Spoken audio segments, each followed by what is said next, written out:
Thank you. I want to welcome everyone and we're just going to call it finance because there's so many people, it's going to take a long time to introduce everyone. But this is the Cincinnati School Board Finance Committee monthly meeting, and we have a lot of business to get done today.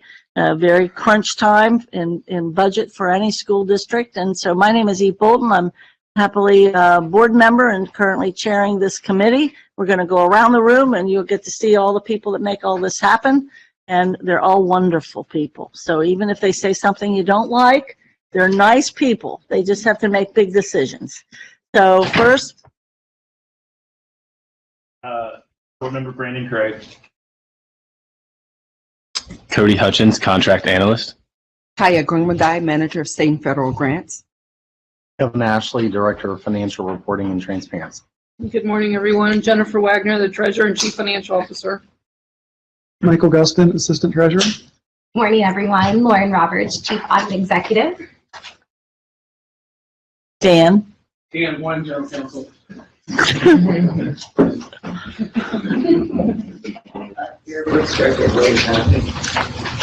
Emily Bell, President, Aspen Local 232. Annie Caroline, CPOP President. Laura Fisher Jackson, Executive Director of the Cincinnati Preschool Promise. I'm Micah Cameras. I'm the Chair of the Board of Cincinnati Preschool Promise. And I'm Hector Polanco, the Finance Director for Cincinnati Preschool Promise. I'm going to write Superintendent. Dr. Kareem Moffitt, Board Member. Thank you everyone for joining us here and joining us virtually. We'll get started with this rather lengthy but less long than usual agenda, and we really want to welcome particularly our friends and associates from Cincinnati Preschool Promise. I know through faults of ours, we've had to delay this, I think, almost 3 months, and we're anxious to hear what they have to report and want to share what they have to report with our public. And so I'll kind of turn it over to y'all to introduce yourselves and tell us what you're going to be doing and what we need to know from you. So welcome, welcome, welcome. Okay, so I'm going to be reviewing the forecast, the annual forecast for Preschool Promise that we prepared a couple of months back, compared it to the budget. And then I'm going to be reviewing the fiscal year 24 draft budget that we have. So just to go, I'm going to review the forecast very lightly because the news is there's a $2 million roughly underspend. So as you're looking for funds, we are not going to be consuming what we thought we were going to be consuming. So that goes back into our pot for next year. But roughly, if you look at the sheet that's being shared, we had about a 11 point, it's the summary one. Yes, you can see there an $11.4 million budget for fiscal year 23. And at that time, actuals were roughly 4.3 million. And the budget at that time was 5.4 million roughly. Since then, we've done a full year forecast. That's just the actuals for the first 6 months, but the full year forecast is about 9.4 million. So when you have the 11.4 versus the 9.4 is roughly a $2 million underspend.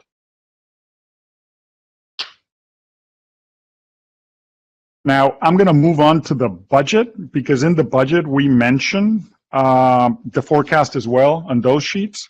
So if you have the fiscal year 24 draft budget,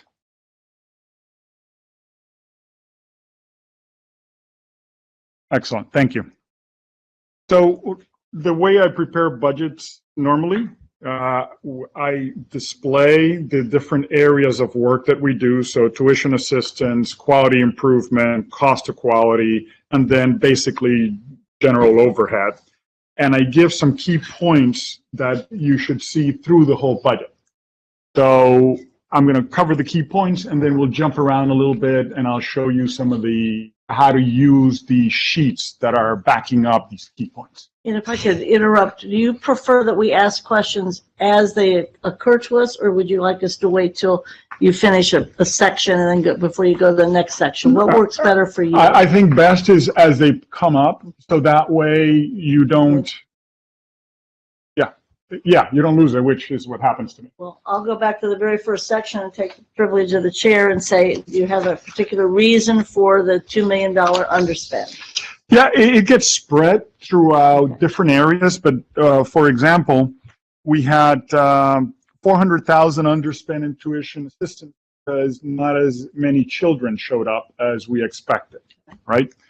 And we had 600,000 underspend in quality improvement because really it's like a couple of factors, delays of COVID through the supply chain, especially in things that we order for classrooms and outdoor equipment caused an underspend there.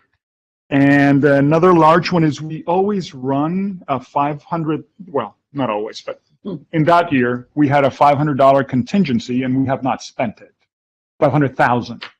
So as we did the forecast, we could see we weren't going to be spending it. So we draw it down to 0 in that forecast. And generally, the staff was also significantly under by about 300,000. And that was driven by us not being fully staffed.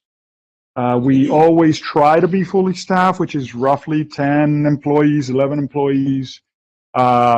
We are just now to that number, and it's May, right? So when you forecast a whole year to be fully staffed, but you don't get it to now, you create an underspend. Well, I appreciate the specificity. Questions from the first part? Yes. Okay. Thank you. You're welcome. So I'll move on then to the budget again, and some of the key factors in the budget. Basically, I don't never been higher than we are now, on average, about the number of students in the system. Costs have gone up, but the average for the year is pretty high for us. So we've budgeted that number again because we seem to bump up against this number and not be able to surpass it. And if you look at so now I'm going to jump around a little bit. If you look at the second page of this document, you'll see there the blue line at the top and the yellow line. So the yellow line is the budget and the blue line is our current year enrollment. So basically we're budgeting slightly more than this year, but just a slight amount in the beginning of the year. So that translates into students supported staying around the same number as this year, but not very much higher. New for fiscal year 24, we are forecasting that families in the 200, above 200 to 250 FPL level, federal poverty level, will receive support at 100% instead of the usual 75%. So that's a new item for this year. And that's something that your board is suggesting, requesting, or has adopted? That has not been adopted yet. Okay. So we're sharing with you the budget that the board is going to see next week. Okay. One of the committees inside has made many suggestions inside of CPP, and this is one of the things that's going up to the board. Okay. The next point is a 10% increase that's also new for fiscal year 24 of the cost of educational quality. And in the master agreement, we define cost of educational quality in a certain way that then flows into what is the maximum amount that CPP can pay a student that comes with no support at the lowest income level. And it's also the same rate as what the district uses in order to pay itself for the students that it supports through Preschool Promise. But 10% is an unusual number, and that's why I highlight it. Normally, we do 3% per year. And that also came out of one of the committees, but again, will be discussed at the board next week. Then in quality improvement, so that's our main area of spending in programmatic area. Next one is quality improvement. And there we help 0, 1, and 2-star rated programs move up to being 3, 4, or 5. And in that area, our outdoor spending supply issues should be resolved, which is a big difference versus this year's forecast. Remember, I said we had some supply chain issues that cost us to underspend. That was one of those supply chain issues. In addition, we had created some guidelines about spending by type of program. So if you're a multi-site center or a center, if you're a type A or a type B, we had certain guidelines. We've gone back now that we have more employees and reviewed those guidelines and been able to better adjust those in almost every instance lower than what they used to be. It actually is a help, but it's a help in two ways, right? It's a financial help, but it's also a better alignment of achieving high quality and what we need in order to achieve high quality. And then in cost of quality is actually, this is one of the more interesting stories for me, is in cost of quality, we support teachers through the Teacher Promise Grant. And we support 0, 1, and 2-star rated, attempting to achieve 3, 4, 5-star rated through funds that they must use for teachers or their education. So it's really focused on improving teacher retention, which then improves the child's outcome. But in here, what we noticed was that the way the program had been designed, you could have one child in your program, but multiple teachers receiving Teacher Promise Grant. And that didn't seem right. So we adjusted the program so that you must have a certain number of students in order to have a certain number of teachers. So again, more of an efficiency of the use of funds, but still the same support for teachers that are in those preschools. And then new for this year, I'm hopeful that we will be fully staffed the whole year. So that reviews basically the programs and the overhead spending. I'll show you in the, actually right there where you were in tuition assistance. So normally the far right, you will get a pie of that program area and the different spending areas that have either significant spending or are areas that we track for whatever reason. For example, in tuition assistance, we track base enrollment and then 200 to 250% of FPL, and then 250 to 300 of FPL. Simply, those are categories that behave very differently in cost and just in the people that you're serving and what they need.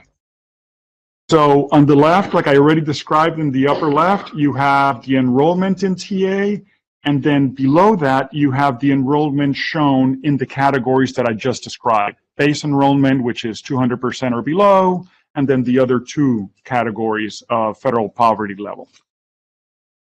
Quality improvement, the next one, same design. On the far right, you'll see a pie of how those funds are spent, and we show the categories that we track: coaching, learning environment, teacher resources, etc. And then on the left, you see the number of programs being impacted. So it's similar to tuition assistance in that in the left, I keep an operational measure for you to see, and then on the right, I keep a financial measure. Cost of quality, again, just to be consistent, same approach. On the right, you have the programs that we track, and then on the left, the people who would be receiving the support, in this case, teachers. So all that together, all those pages lead you to the next page, which shows the fiscal year 24 budget versus the fiscal year 23 forecast. And our budget for the upcoming year would roughly be $11.1 million. And our forecast for this year would be 9.4. And then you see there the 1.7 roughly of increase, divided by the different categories, tuition assistance, quality improvement, and so on. And then below that, explanations of what are the key drivers. So when I say that there's a $740,000 increase in tuition assistance in that first line, that's made up of the categories that are below the key changes from forecast fiscal year 23 heading. So it includes tuition assistance increase, it includes increase in number of students, and so on. Any questions? When you mentioned you have a 1.7 increase, Yes. how does that play into that 2 million underspend? So the way we have agreed since the inception of CPP is that any underspend above 5% of, if the underspend, let me say it differently, if the underspend is 5% or more of our budgeted amount, the whole amount gets returned to the district at the end of the year, goes into this pool that's preschool expansion pool, and then gets respent in the next year. So basically it becomes a resource for both of us. So the 2 million would go back into the district, into that area that's for preschool expansion. And then we would put our forecast forward, the district would put its budget forward, and then we would tap into those funds jointly. Was that your question? That partly, yes. Okay. I appreciate that, and we'll ask Treasurer to explain it too. But so I'm just saying, if you spent less than you planned on spending last year, Yes. then what is the reason necessarily for the increase of a spend for this coming year? Got it. I understand. So one of the examples right away is we're hopefully fully staffed, right? For a year. Yeah, for the whole year as opposed to for 1 or 2 months. So those items that you stated in the beginning of your presentation explain why there's more money even though there was an underspend. So that's the connection between the two. Correct. And actually, if you look at those key changes, each of them will walk you through the 1.7 million. So for example, if you look at, let's just grab contingency. There we go. That's an easy one. We forecast that we're not going to spend any contingency this year. And unlike in past years, and that's why I corrected myself when I said we always put $500,000, is because we only put 250,000 this year. Again, getting tighter with our budget. In quality improvement in particular, and in tuition and in teacher promise grant, so cost of quality, better vision into how the funds will be spent now that we have more people and are better able to dig into, okay, this program should be redesigned this way because we're getting the wrong incentive or the wrong spending or not enough spending or et cetera. So I think where 3 or 4 months into the year of spending, we can forecast tuition assistance very well. Quality improvement and teacher promise grants are a little bit different, but that's our biggest spend. So really it's about getting the kids in the schools supported. We believe the design that we have this year will allow us to close that gap in the front end of the year. If you remember the yellow bars, line graph and the blue, there was a gap there. And we think we can close that gap, and therefore that would cause the increase of students. But then there's also the 10%, right? The 10% is roughly $600,000 worth of spending. So I hear you. I struggle with that as well, that in many years we've been underspending. I can't really, I can tell you that I meet with all of the managers and we all try to put together a zero-based forecast. I can tell you that. Sure. But sometimes the kids don't show up. Yeah. Or you got supply chain issues, right? Or whatever it is. So I try to explain those when they happen. Question? Good. No, I think I got it, because I think my biggest need for clarity was just in how do we get to here, because we were understaffed in the beginning of the year, so everything would be under the and that kind of makes sense. Yeah. You're understaffed, so your budget was lower, your spend was lower, and then now that you're fully staffed now with the anticipation of remaining fully staffed, then your costs should go up. More personnel, and then hopefully you'll get more kids. So, I get it. Awesome. Thank you. Okay, and let me just ask a question. When you're saying you're staffed or understaffed or fully staffed, what staff are you talking about? We're talking about preschool promise employees. So that would be I think you're asking what roles did we fill? Is that what you're asking? Well, I'm just, when I think of preschool promise, I'm thinking the teachers and the assistants and whatever. Oh, good question. No. But you're not talking, yeah, go ahead, sorry. Let me grab that strategy Yeah, question. please. That is program people that are on preschool promise staff, like our program and evaluation manager, our deputy director, that make the outcomes run. So the team that is out there recruiting students and meeting with parents, the team that is out there actually visiting preschool promise sites to say, how do we get parents enrolled and what is the status of our coaching? As you know, we have a lean model on how we operate this, and many of our resources are external vendors. Like we have a team of coaches that we work with.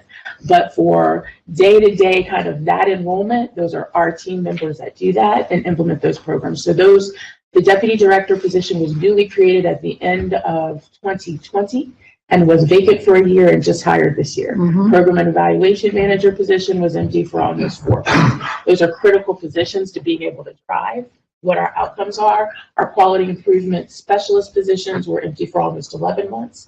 Prior to that, on a contract basis, that were filled in the first quarter of this year. Okay. Questions before I go to the treasurer? No.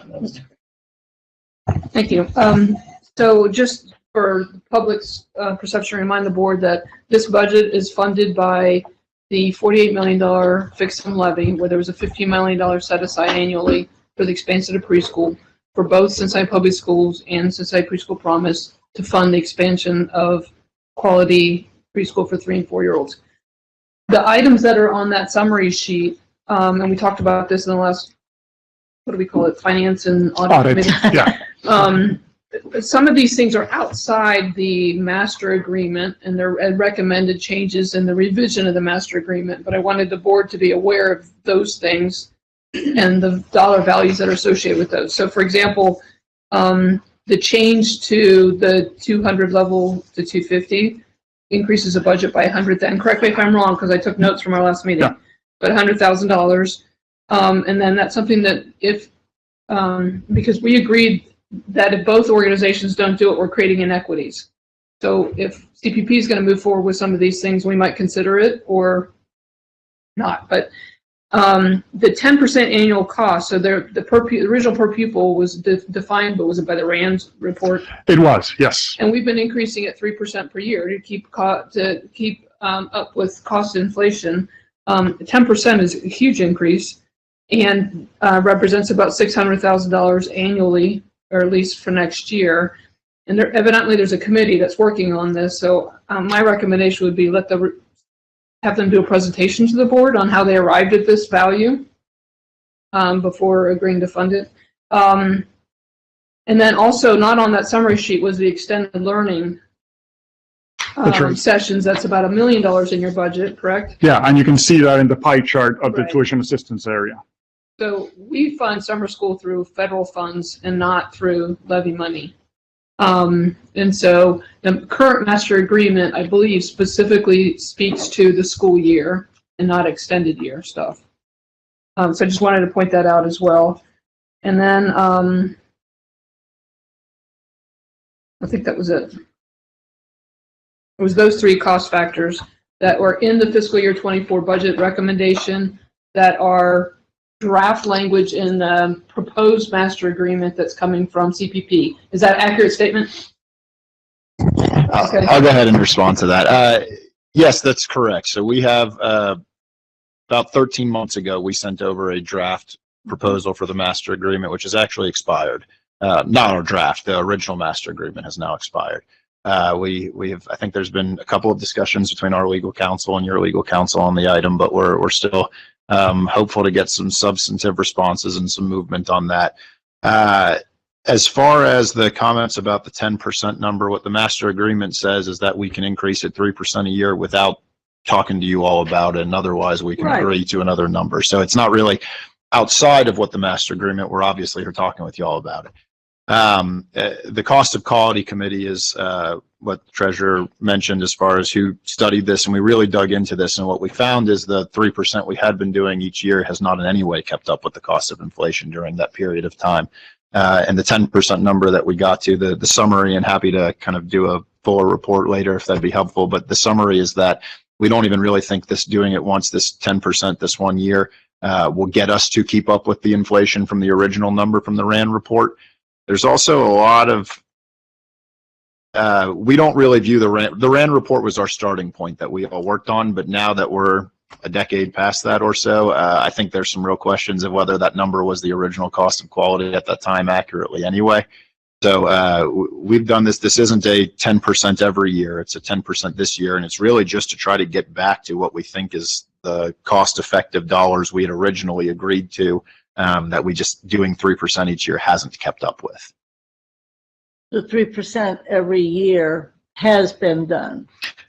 Have we done that every year? Yes. There's one exception is 1 year we did 0, but then the next year we did 3 and 3. Okay. So yes, on So average, what's the correct. compounding impact of that? Is it, how does that, I can understand we're far past Sure. that at this point in time. However, 3 and 3 and 3 and 3, how does that kind of translate into how it's been increasing? Or Hector, do you remember the original per pupil value was? Yes, 85.81. And this year it was 99.80. That tells you how it's compounded. Yeah, and for example, last year, I think we found last year the inflation just in the country was 8-something%, and we increased by 3. So in theory, we fell behind in what we were supporting students last year in actual dollars and putting them to work.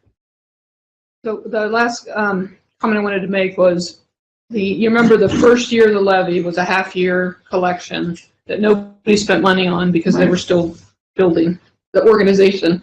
And that money that has $7 million in collections was being put to the end of the levy to fund a full year because of the difference between tax year and school year. So that they would have a full cycle. So we renewed the first levy. I mean, we've renewed this levy once, right? It's coming back on the ballot in 25.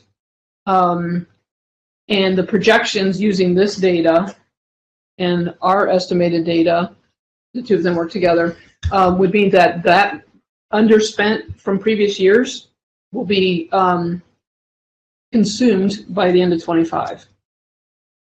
So what I'm trying to say is we can't continue to fund using these funds because together, $11 million, and then what's our budget for this year?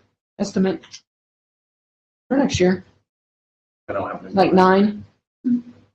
Well, no, you're talking about the United Way piece. No, I know what theirs is. Theirs is 11. I'm talking about together, our budget is beyond the $15 million. So we're going to continue to eat into that unspent balance. It's going to be gone by the end of 25. We have this levy that's coming up. The $15 million set aside is not going to sustain the growth. So there's some conversations that need to happen about that levy. well, as I recall, we had a brief conversation, I think 2 finances ago or 3 finance meetings ago, about the fact that if we look at this renewal, that it's likely if we continue to have expansion or we continue to spend more, then we might not be looking at a renewal.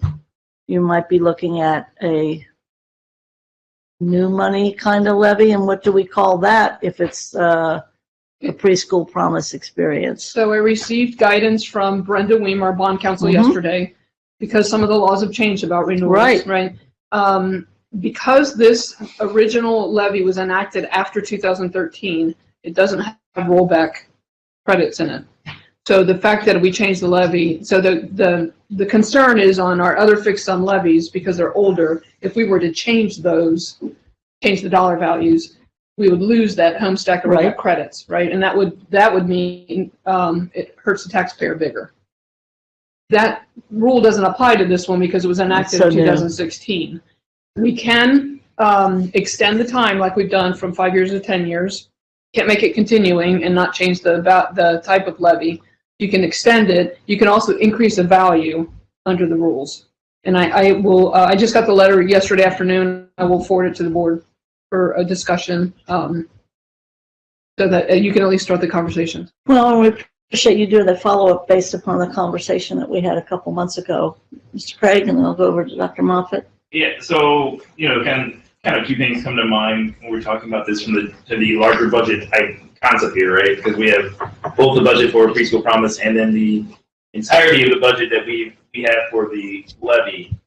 And so the amount being asked for this year is somewhat in line with what budget was originally for 2023 school year, correct? It is. There's a sheet in the presentation that shows it's roughly a 3% decrease, I think. The last, Rob, if you could show the last one. I do a budget versus budget precisely for questions like this. And it's roughly, as you see, a 3% decrease. So $300,000 less. Yeah. And I guess, so my follow-up thought onto that is, there's a certain aspect that we've been building a machine, right? We've been building a system, and at some level, we're then expecting the system to then be a steady workspace of this is what it kind of costs to do business, right? And I don't know, are we at that point with what our expectations are for kind of going forward Preschool Promise? Because I think that's part of the hard thing to figure out is that some of this is about building better quality within some of the vendors that we're using. So it's going to be a continuous process, I feel, but. So I'll respond to that, I guess, in the best way that we can. And the notion that I feel very much that are we at the startup phase, right? Or do we now know and can move this on a regular basis?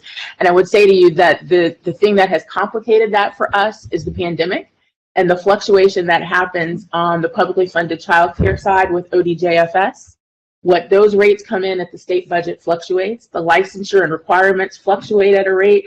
So I would love to say that we can do this smoothly, but we even had rate changes 3 times during the academic year for publicly funded childcare amounts, FPL amounts, copay amounts, and reimbursements. That means we have no regularity to the system. And then even the requirements on the QRIS system that govern what the parents are change halfway through the system, right? From a 0 to a 5-star and how that was regulated. So there are some things that we are getting very good at, which is the marketing and the communication piece and knowing how we have to reach out. There are some things that we're very much better at QI to have some stabilization, and that's why you'll see the decrease of what we need to help people sustain quality. I think the most important factor and the largest spend is the thing that we don't know about, and that is the direct contact and recruitment with families, the sustainability of that, and the cost of that to the provider, simply because this looks much more transactional for us because we only have 2 years, and then we have a whole new set of parents and circumstances. Yeah, and I think the follow-up thought to me on that is that then presents the difficulty in what we're looking at from a long-term fiscal concept within the levy itself, because realistically, if the amount that we're looking at that we need to sustain full courts to what we got this levy for is that 18 million range or 20 million range. That's one thing we can certainly go for, but it's a harder thing to increase up and say, here's what we need to increase it for these reasons that we've been able to sustain. But it may change. We may come back to you in 5 more years and say, we need 23 now. Well, and I think in a lot of ways, that's the challenge to rub with the community provider network and the public finance and public school finance world. And I think we have been very strategic to partner with organizations like the Children's Funding Project, who do this around the country, to say, how can we do exactly what you're saying? And that's something that I think we've started, and we'd like to have more joint conversations to say, how do we look at that? Because we're not the only ones that have experienced this. You look at what's happened in Portland and Mammoth County. They passed a levy 2 years ago that bills them out to 2038 with some predictability. So it can be done. It's our tolerance for risk to say what that is and what we build in to account for variation. Before I move to Dr. Moffitt, what levy are you talking about? That you just mentioned, Portsmouth? In Portland and Mammoth County, they did an earnings tax levy that brought in $104 million last year, and have a plan that builds out through 2038 on how they're going to do the smoothing and the leveling of the revenue, and what the plan is. Very different than us, but just one example of the 76 kind of preschool and early childhood education initiatives around the country. And I just, I don't mean to be snarky, but it's going to sound snarky. We asked the city to do an earnings tax to support preschool, and the city and the county and everybody else in God's world said no. And the only entity that was able to be the taxing agent and willing to do it was us, rightfully so. It's been a great thing. Love it. Super. Created public-private partnership. We really took care of the whole desert piece that we had in so many areas of our district. But that is oranges to apples, and we look at what other folks have been able to do. I think within our capacity, it is really cool that you have asked to get kind of more information about the opportunities, if indeed more money is required. But this is big stuff, because this levy, as popular as was, I think it passed like 100% almost, and had great, wonderful support, rightfully so, and led the state. But it really did put the taxpayers in a different kind of level as they understood the taxes. At least that's what I heard as an elected official. Wow. And then if you could say, well, that was about preschool, but that goes only so far. But yeah, I think this is an important discussion, besides the fact this financial piece right now, and us having to get to the idea of where we are different, as Chair President suggested too, that we have to be talking about this agreement, and that has to get reactivated, so that we have to do that. But I'll go to a question from Dr. Moffitt if she has one. So I'll be very brief, because I think for the most part, everyone has said what I was thinking in my mind, but it wasn't my turn, so I didn't speak. But there's a couple of things that I'm very curious about as far as being able to come up with what I think are insightful recommendations to assist the preschool promise, because I think it's a great problem to have, that we're finally fully staffed, now we need more money. We're growing more students, now we need more money. I think it's a good problem to have. We just need to figure out how to fund it, and I think we can do that. I'm very interested in the committee report, because I don't need the committee to come, but if they drafted a report that you're presenting to the board, that's sufficient for me. So I would love to read it, because I think that just in due diligence, you all are going to put in all of the work that needs to be done with regard to research. So why recreate the wheel? You all have already done it. I'd love to read it, just so that I understand more of the reasoning behind it, not to justify it, just to understand. Sure. I'm also very interested in the movement with regards to the MOU, and I think that's maybe our general counsel, your general counsel, but we need to be responsible and move that, or at least return to those conversations, so that we can again make some decisions that make sense to me. I do have a question about the underspend, because you said something about that I wrote down. But before I ask that question, I want to understand more about what are some of our options to creating a levy, a new levy. Maybe we should revisit the earnings tax conversation, because from what I'm hearing in the community, the preschool piece is a seller. Preschool piece is like, oh, we're preparing children for life. We're getting them ready for CPS. It's a good thing. It's a good thing to do. So I think the energy in the city is different. Maybe the voters will be different. And we have new city council. We've got new commissioners, all women now. So maybe the time is right for us to revisit some of those conversations, rather than to just go by what we've done historically pre-pandemic. Let's look at what some of our options are. I don't know, does it need to be this committee that it would be this committee, and it probably wouldn't be today or even the next month. Yeah, but our board would certainly love to have a group focused with you all, if whoever would be best, of what can we do to work together to make this as successful in the future as we can. We're certainly willing to do that, and would love to have those discussions. I think that would be good. I think that tells the community that we're trying to be responsible, but that we are together collaborating on addressing the concerns, and we're being responsible with trying to get them financially funded. So I think that would be my suggestion. My vote is that we work together to get the MOU finalized, to get some understanding about what our options are. And I understand we can't keep budgeting you on old data. That makes no sense. So I get it, I really do, but I would like to have the report. Now my question, you said something that makes me pause. Okay. You said, I'm sorry about that, then. Whatever it is. Because I wanted say to it be again. smooth. No, it's not a bad thing. Okay. It's really a you. That if the underspend greater than 5%, the money is returned to CPS. Correct. Can you expand on that? What happens with that? So originally, when the system was set up, the treasurer got an opinion from the state auditor about how best to structure these funds. And the auditor suggested that you shouldn't be accruing funds in an external agency, right? Or external entity, not agency. Year after year after year, there's an underspend. So how best to be fiscally responsible for the district was to take those funds from that group, that external group, bring them back to the district, and then you can reissue again. Now, we've come up with a process to do that, that it's not, let me move this money and then you move it right back. Right. But it essentially does the same thing. Okay. And that was the reason. I'll So that let the was my- treasurer speak, but I think it was the auditor. Yeah, let's let state the auditor. treasurer I thought speak. this was a Hold two-part, on. like you started and then you tag team. Yeah, well, we do. We work really, in fact, we have a great working relationship. The committee. So we took the team prior to even Hector in charge joining the organization. We took a team up to visit with the state auditor's office because it was unique, and we didn't want to get either one of us in audit trouble. And so their guidance was the money that you have each year in revenue is supposed to be spent on the year of that year, those children, right?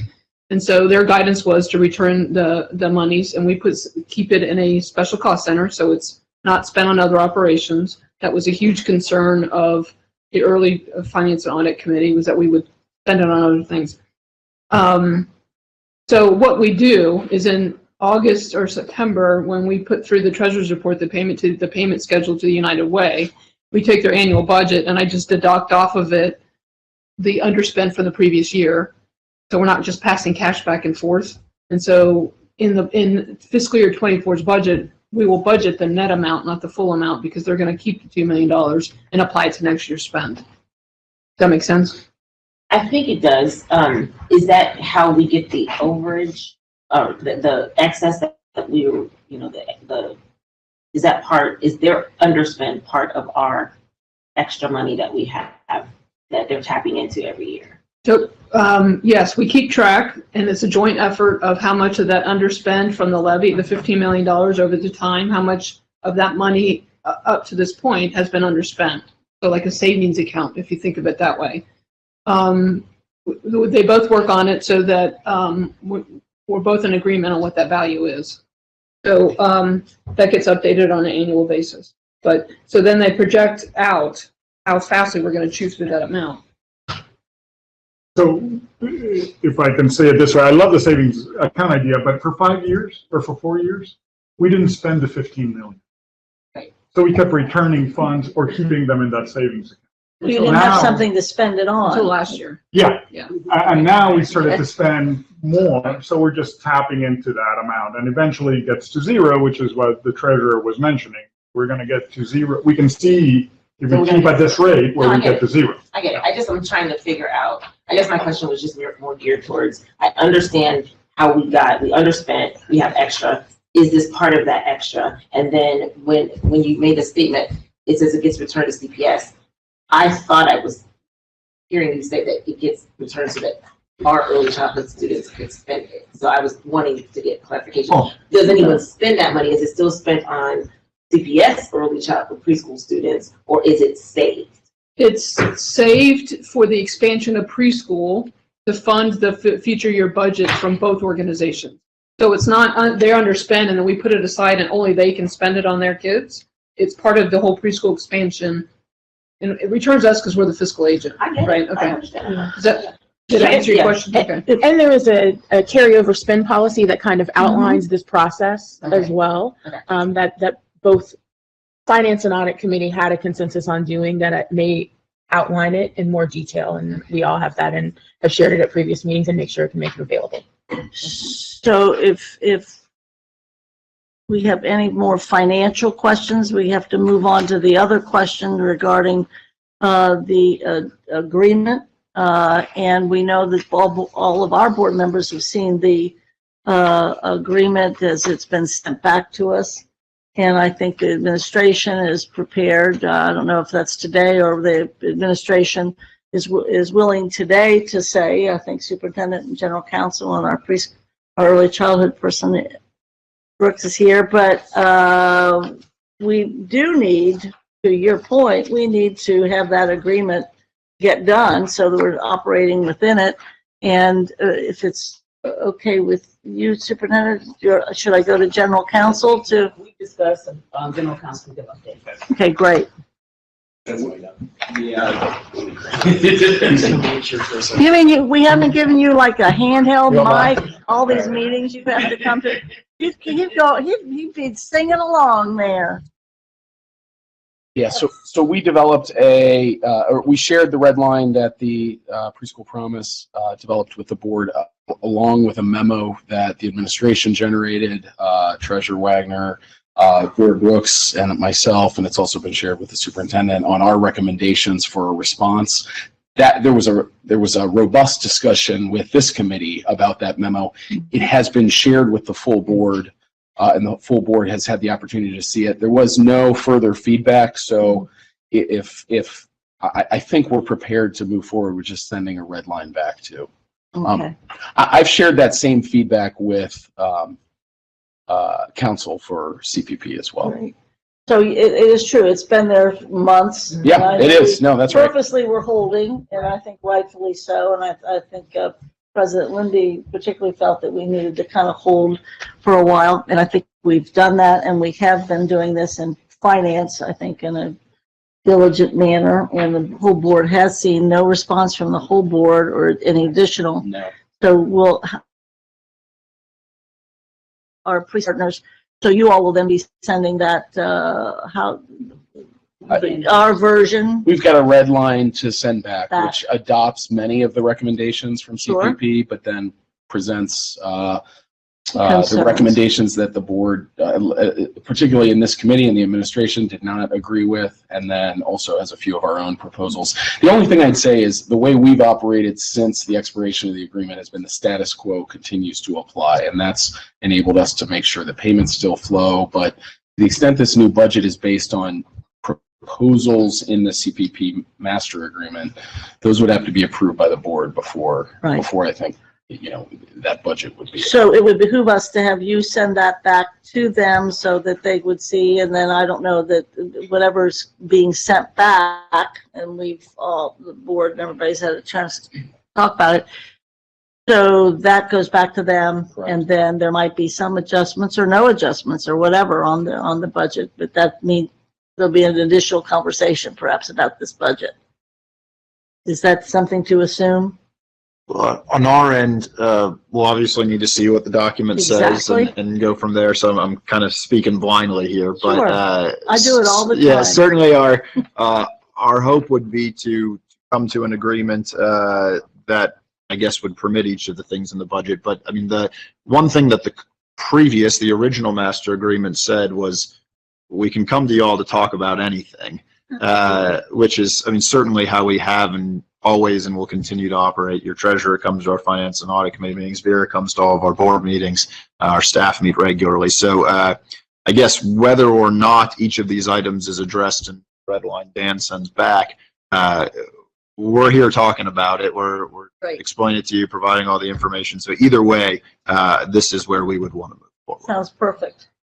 I just wanted to ask our counsel, Dan, can you send that to the board members again? Because I will admit, and I will speak for myself on this, it was months ago, and sometimes the last week is a little difficult to talk about last couple months. Glad to do it. So just to make sure that it's at the top of the inboxes and we can kind of go over it. Anyone that would like to, I would like to. Sure. And then we can send that to you all after we. Yeah, and I'll just add too, so you all know. To general counsel. Right. I'm saying. And negotiation. Yeah, I'm saying Dan, we'll get Dan, and Dan can have an update. Hey, what we calling you? Yeah, and so you know too, we put together a special committee on our board about wanting to revise the master agreement, and that's what generated some of the red line that you all got. But what we sent over to you, and I know our legal counsels communicated this to yours, is that we wrote that a long time ago, and we may have also had some other things come up. That was, I think, about 14 months ago. So I imagine when we get something back from Dan with your feedback, we'll get that before our committee, our legal counsel, and your legal counsel will continue to refine it till we get to that spot. Yep. Superintendent? Supportive. I was just looking at the date. I think actually General Counsel sitting on March the 9th. So that would be the date we're looking. Right. That's all we said. That's fine. Yep. Just, and again, for clarification, because we had to, we were talking about the financial aspect there, when do we need to decide on the levy structure? Because I do think that ultimately also that plays a part in whatever agreement we sign may have to get re-reflected into whatever levy. I think we get that. So mid-spring of 25, if it goes on the ballot on November of 25. Okay. We have plenty of time, and we'll be in any number of iterations of all kinds of things. Plus, also, I say it too, I want to make sure nobody carries from this meeting that everybody's contemplating new money or whatever out of this committee yet for this purpose. But also, we as a school board probably are looking at over the next few years, we might be going back for new money about other stuff as well. So that can be good and that can be bad. It could be kind of this whole big plan or not so much. So there's plenty of time to talk about it. Does anybody else have anything for the good of the order before we move on? I think this has been very useful, very helpful. We really Thanks for appreciate having the us. partnership Appreciate and the it. continuing work. I have 2 questions though. How many kids do you have? And then I'm going to ask Brooks too about ours so that the public knows how many thousands of children, how many hundreds of children are being in preschool. Happy to do that. I think the last piece that you have is the pre-read shows our dashboard as of March that has the numbers in it, and it actually is showing that we had 847 approved there and 1,203 processed. I know as of Friday, we kind of did a celebratory dance because we've touched more than 1,350 families that have been processed to date. Our enrollment number is at about 800, and our approved number is upwards of 960 at this point. Great. We'll have final data that's internal, non-scrubbed by our external source, all presented right. to our board on Tuesday. But that's a record high for us. That 1,300 number processed is higher than we've ever been. So we're able to say to the public growth in both the preschool promise and also what about Ms. Brooks? In our preschools, as of the 18th in Power School, we had 2,053 preschool students, and that's all funding sources, including expansion. We have our 3-year-old returning children will be 767. And our 4-year-olds transitioning and enrolled to move to kindergarten next year in our district is 1,287. You repeat that under the mic. Oh, there. I'm sorry. That's all right. Somebody who was in charge of the microphone did not deliver. I don't want to sit next to you on the airplane. Not going to be opening the door. Okay, so as of the 18th in our Power School, we, across all funding sources, we had 2,053 students enrolled. We have been watching and assisting families for next year for the enrollment. Currently, with our returning child packets, we have 767 3-year-olds returning back to our preschools next year, and we have 1,287 4-year-olds transitioning up to kindergarten in our district. We've been able to service 415 students with disabilities, and this is where I'm really excited. We have grown our English language population that we now have 27 different languages being spoken in our preschool by our families that we're able to service.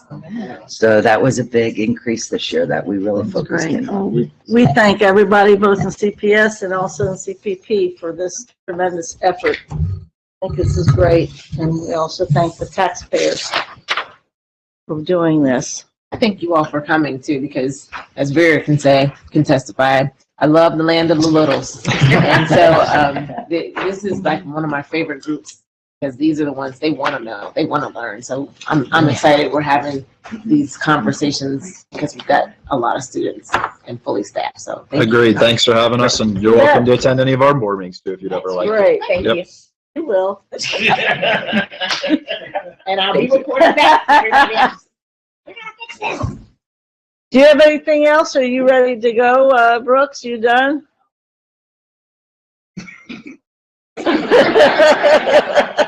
I May as well mean, get it in I while think we're when happy. people pick up their paper and start like this, that's an indication to the chair. Yes, ma'am?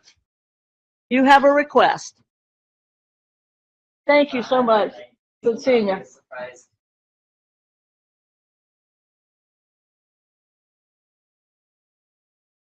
Not want to be on that mic, do you? Modern technology. The superintendent's looking at her funny.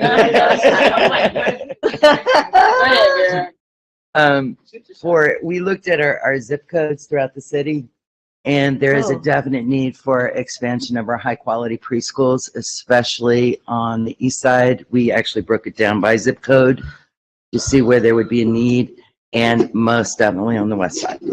You know which zip codes on yours? I can give you those zip codes right now. Well, let's do it right now. Let's do it. Let me get my data. So east side, they have, and this is a continuing issue. We've been saying this for almost 5 years now. Or longer. Yeah. Well, I mean.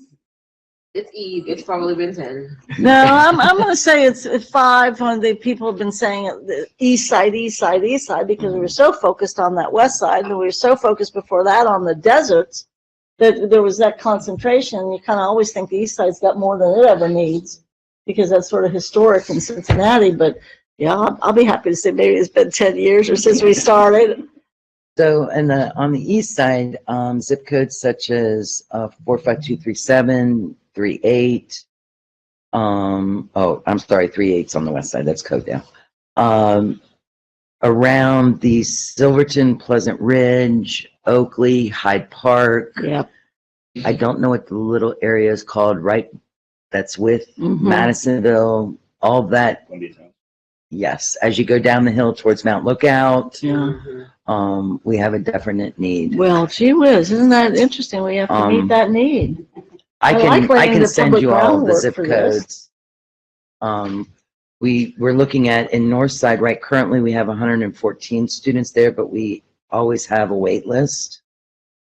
Around Pleasant Ridge, that area, because that's a very popular area, we always have kind of a wait list for Silverton and Pleasant Ridge. So if we could find something in that zone of Pleasant Ridge, Kennedy Heights, Silverton, those areas, definitely Madisonville, which would take in the Hyde Park, Oakley, that zone. And on the west side, anywhere, of course, in the Price Hill area, that's Lower West, Millvale, Westwood area, just anywhere up in that zone. You have a need, We have a need. a known need. We have a known.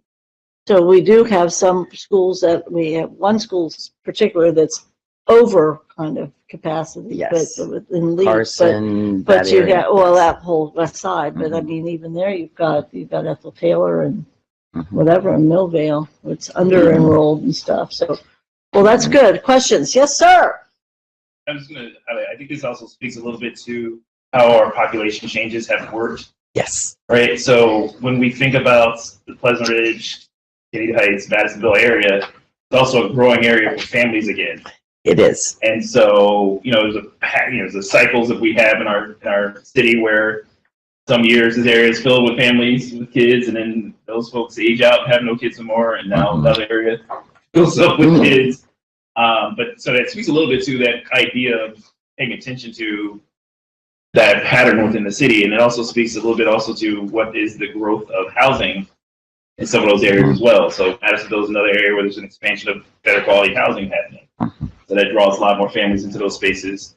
Price Hill even, it's just probably always just give sheer amount of people in Price Hill. Yes.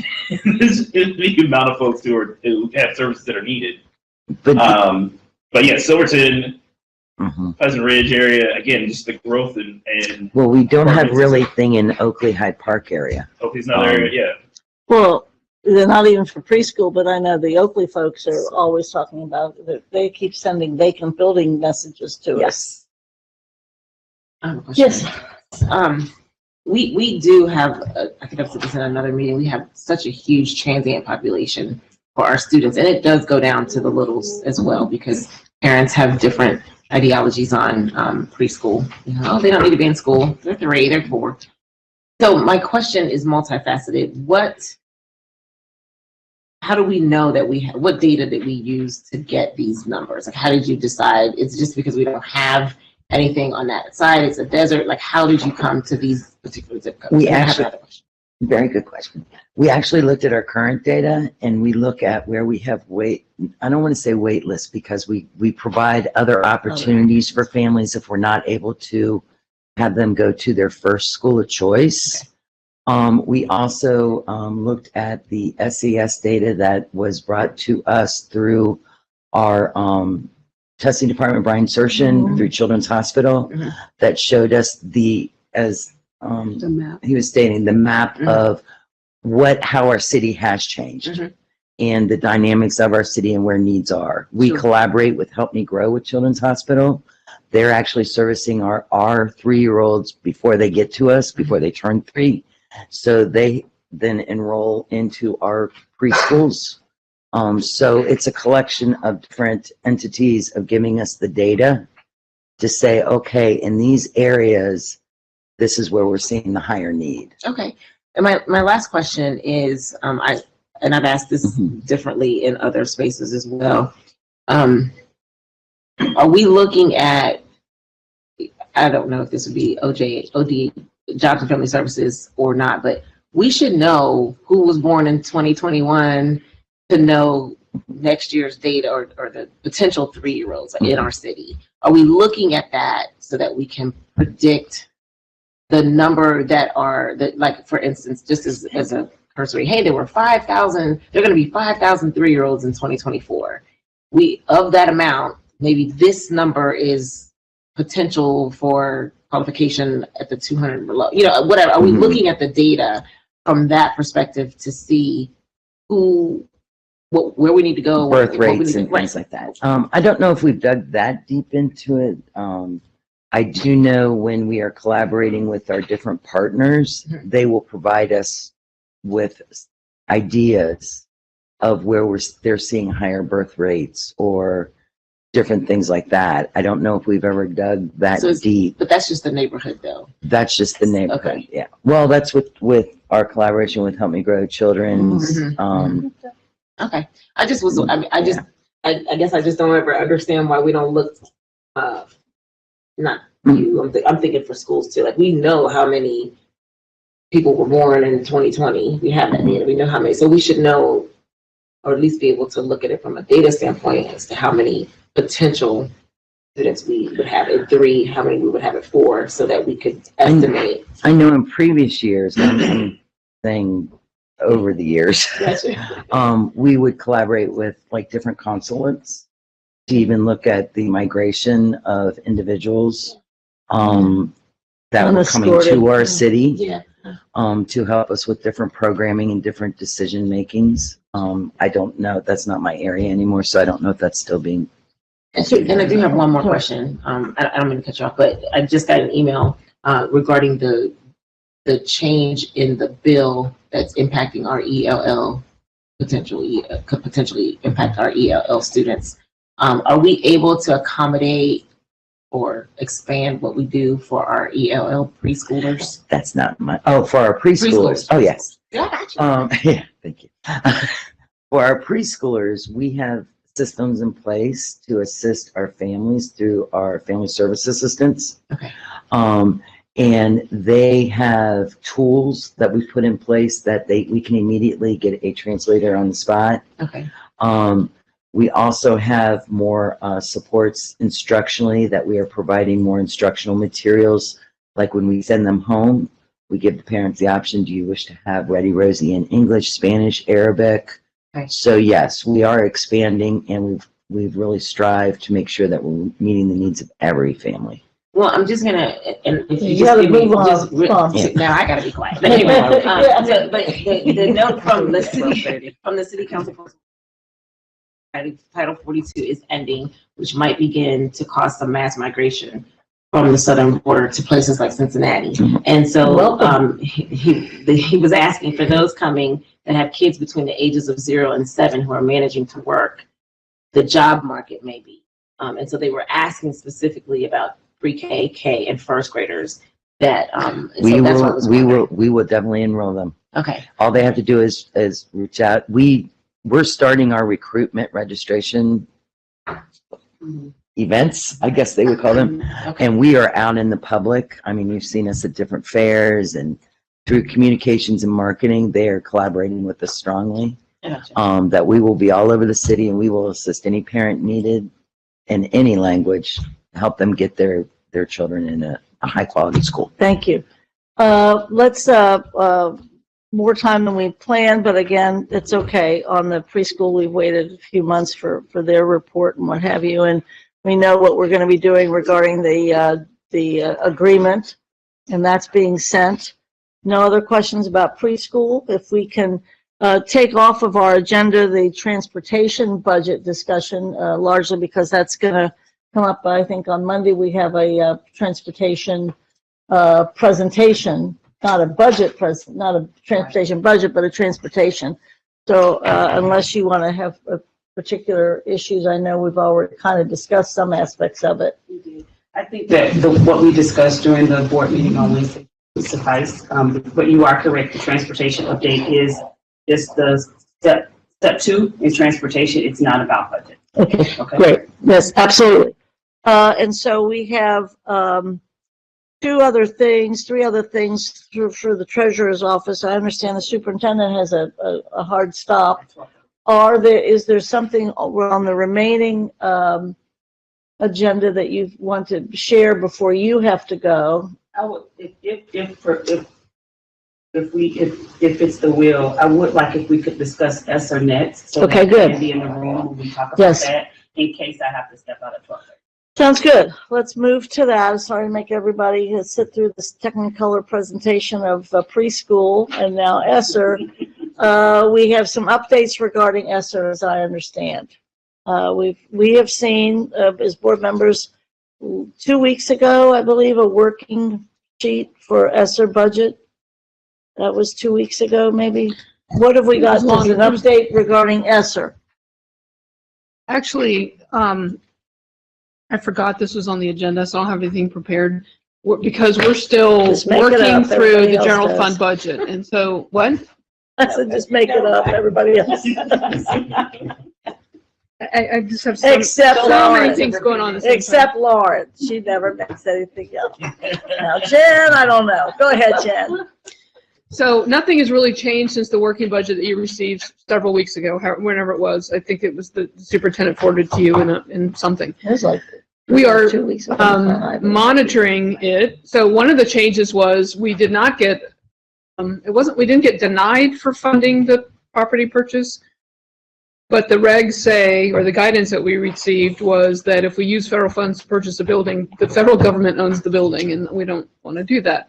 So we are pushing out some expenses to make room in the general fund to purchase the building. And we're submitting that back through Monday night for approval to use general fund monies for that. Because we did, the first time we got received approval, it was using ESSER funds. So that's been taken out, but it's being replaced with other expenses that qualify under ESSER so that we can make room in the general fund to buy this building. The other line items are going through the central office budgets were due last Friday. But wait, but is anything from ESSER being spent at central office? And we're still on ESSER. There's some stuff to cover in ESSER. Well, I'm explaining. So I'm trying to explain why I don't have a document for you today on ESSER. Oh, okay. Okay. Okay. So the central office budget was paused, right? Right. And so we're trying to catch back up. The budgets were submitted to the superintendent on Friday. She's gone through her first round of reviews, and they're being, as a result of those meetings that ended yesterday afternoon, they're being updated again in the budget software. There's items in the budget software that were traditionally, like the crossing guards, for example, were in ESSER. Right now, they're sitting in the general fund for next year's budget. And so what we're trying to do is we're going through determining what to keep in the general fund and what to put in ESSER. So we're not in a position to say, this is what it looks like right now. That make sense? That makes sense. Okay. Superintendent? So one of the goals that we have in thinking through looking at ESSER for the coming year is to try to address the cliff as much as we can with this year's budget prior Instead to of going next into year's. next year, Right. as much as possible. So as we're going through, we're going through the individual budgets, which is really new for our district. So just to kind of share that with me, maybe they've done this with someone in the past, but we're going through each of the budget items line by line, because we're doing a zero-based budgeting. This is, I think, one of the first time, I don't know how long it's been since we've done zero-based. I think it was supposed to be zero-based previously, but we saw that a lot was repeated. So we're doing zero-based, which essentially you're not just carrying over your budget from last year, right? You're moving through it. That was uncomfortable for some. But what we're finding in doing that is there are items that automatically people are just thinking, okay, we're just going to pay for this from ESSER. And what we're trying to do right now is address that now so that we're reducing the cliff for next year. So it's really pretty involved. And there are teams that have to go back and work on the information and update it, and then we'll be able to go through a review again. You have a comment to follow that up? Nope, total agreement. Okay, for me, the ESSER thing still remains, for me, those things that are not just, particularly not about instruction. Correct. My view is instruction should be coming from general fund anyway. And I still maintain my interest is in the facilities, and I'm only one board member, but it's facilities and it's transportation that are a great interest to me. And I just have an embarrassing moment to relate to people, and I have many at any given day. But yesterday, I had a really embarrassing moment as a follow-up to meeting with the town meeting people. And those of you that have been around know that we paid great political price to move the Clifton Cultural Arts Center out of the building that we had lent them. And I'm happy to report, as I was visiting one of my favorite places, Skyline Chili in Clifton, and walking behind the area and in that neighborhood where a couple of dear friends of mine live, the Clifton Cultural Arts Center, which we said goodbye to back in 2017, they are building a building. The entire structure, the skeletal steel structure of this building is being built. They are I don't think it's laying, but they are placing the final steel girder or whatever it's called on that building. And they've done that since we went through them having to remove themselves from our school, which is now Cannes School, okay? Cannes, and I hate to keep belaboring this, it's been so successful that it's being crowded, and it will be more crowded next year or whatever. But in a time that a private group using the city, think about that, has been able to construct a building, buy property and begin a structure. And we have had a vacant house sitting on the Rawson land. So I really hope that I don't have to keep being embarrassed in Clifton, where most of my family actually lives. I'm very concerned about that. And because Jen pointed out to me, and I'm going to share this, part of the issue with this ESSER stuff is not just that the feds would own the whatever building we may be interested in purchasing, but certain things have to be done by a particular time. That is such a rush. So I would like us to really think, and I know this administration has done a facilities plan, a study. I know the previous administration had done a facilities study as well. I'd like us to really look at those things that need to be done, especially with our vacant property that we have. I point out Hughes Annex when we indeed need a third Montessori, because our high schools we are sending Montessori children away at 7th and 8th grade from our high schools, even though they've participated. So my interest from the ESSER working group would be an interest in those sorts of things. Maybe you do a feasibility study. Maybe you demolish, if there was possible, part of Jacobs. Whatever we could get done in that time frame that would allow us to save some millions here, some millions there. I really am focusing, for me, is transportation facilities. Remember, Craig? So a couple things on ESSER funds though that I do want to reiterate and stress, and this comes from the legislative policy conference I went to. There is a huge amount of push from the current Congress, leadership of Congress, to crawl back all the funds that they can from ESSER. So if they are seeing districts spending money on things that are not related to learning loss, they will even, they're already in efforts to try and pull those funds back. And so some districts we're using for a myriad of things that they probably shouldn't have in the first place, or many of the ESSER funds, that they are now in these weird positions where they have spent money that they're never going to get reimbursed for, or like recoup, I guess, whatever. So I want to make sure that that's the other part to any of the things we do. The other one is, I know a couple of districts have fought around this idea of using it on purchasing products, right? Purchasing, whether it's buildings, whether it's structures that to be used. I know one district that was there was talking about purchasing buses, that they were going to make their official buses of the district and having to go through a bunch of rigmarole about the process they use to ensure that it followed through within federal regulations as well, which also tells me, a whole lot more about what people were doing than probably what they should be doing. But I think that is one of the things that is important. I hear you saying, Superintendent, I hear you saying, Jen, is that is a large part of why we're moving a lot of things off of ESSER and putting it into our general budget. Is that one, we want to make sure that it's stuff we can plan to afford later. But two, we also want to make sure we're using ESSER funds for what ESSER funds were intended for. If I can also add, and I thank you for adding that clarity, because I think that there is a lack of clarity that each ESSER budget that we received had a different type of focus. And so what we're referencing right now, and a lot of school districts did this, in terms of, in the first one where it was really about social distancing, making sure that you were addressing all of the mitigation factors that went along with ESSER. A lot of school districts use that time, ventilation, a lot of school districts use monies at that time, and we did some around HVAC, but a lot of school districts use the money at that time to do things like property. As doing properties, expanding, erecting, doing full, AC systems across buildings that didn't have them. I'm on an ESSER task force, a national ESSER task force as well.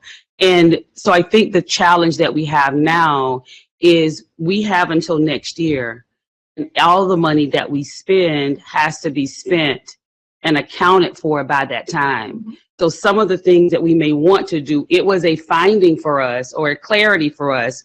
We could still do what we're looking to do with this particular property. But the one caveat that concerned us the most was that the federal government owns the property. And so anything that we're thinking about now with property, it's the same stipulation. So we're not necessarily in a position where we can do purchases in terms of ESSER, but we are in a place where we have a 5-year forecast, as we talked about earlier, around facilities and things that need to happen that still go along with the need for ventilation, that still go along with all of those different things, and making sure that we're continuing to address the learning loss that's happening. And it's not a judgment conversation at all. I understand that the board made a decision when everyone around us was releasing staff, as a part of where we were with COVID, that we made a decision to use funding in ESSER to make sure that we kept our environment, we held our environment as harmless as possible. So where we would otherwise have to terminate individuals or lay people off, we opted to put some additional things in ESSER that kept us from doing that. That was a decision that was made, which was a great decision. Now we're at a point where we're trying to now go back and do some of those other things that really the funds were truly intended for, and we don't have the same kind of luxury of being able to get them done. So I think we're all in agreement in trying to make sure that we're getting to that one-time money, because we're using ESSER as recurring. To your point of drawing back, just this week, the E-rates that we received as a part of the whole ESSER conversation change. So it could change what we needed in terms of what we're able to get back for E-rate to the tune of $750,000. So the federal government is looking they've already started pulling information. So to your point, that's very, very live and very real. Well, I think then it's very important for the administration to reach the point that we're not going to spend it on facilities then. Is that what I'm hearing from everybody? No, that's not what you're hearing. Okay, that's what I'm hearing. You heard purchase. You heard purchases. Okay. Purchases. So, excellent. So purchasing Property. versus how shall I say it? Dealing with our capacity issues and growth, where there are schools that are in full capacity and we need more space, or where we have, is that wrong? Or where we have property that we already own that needs to be developed. That's a different one. So the second one is different than the first. So the first one is a part of the, I won't say argument, but a part of the evidence that you use when you're making the recommendation to ESSER to use the ESSER funds to start with. Going through each level of that, what we got back was yes, yes, and yes. However, the federal government owns it. So in terms of purchasing property, but what we have, there are some things that we can still do in terms of facilities. It's just an issue of purchase. Well, I would like to be able to see the last administration's and this current administration's facility of 5-year plan or whatever plan that exists.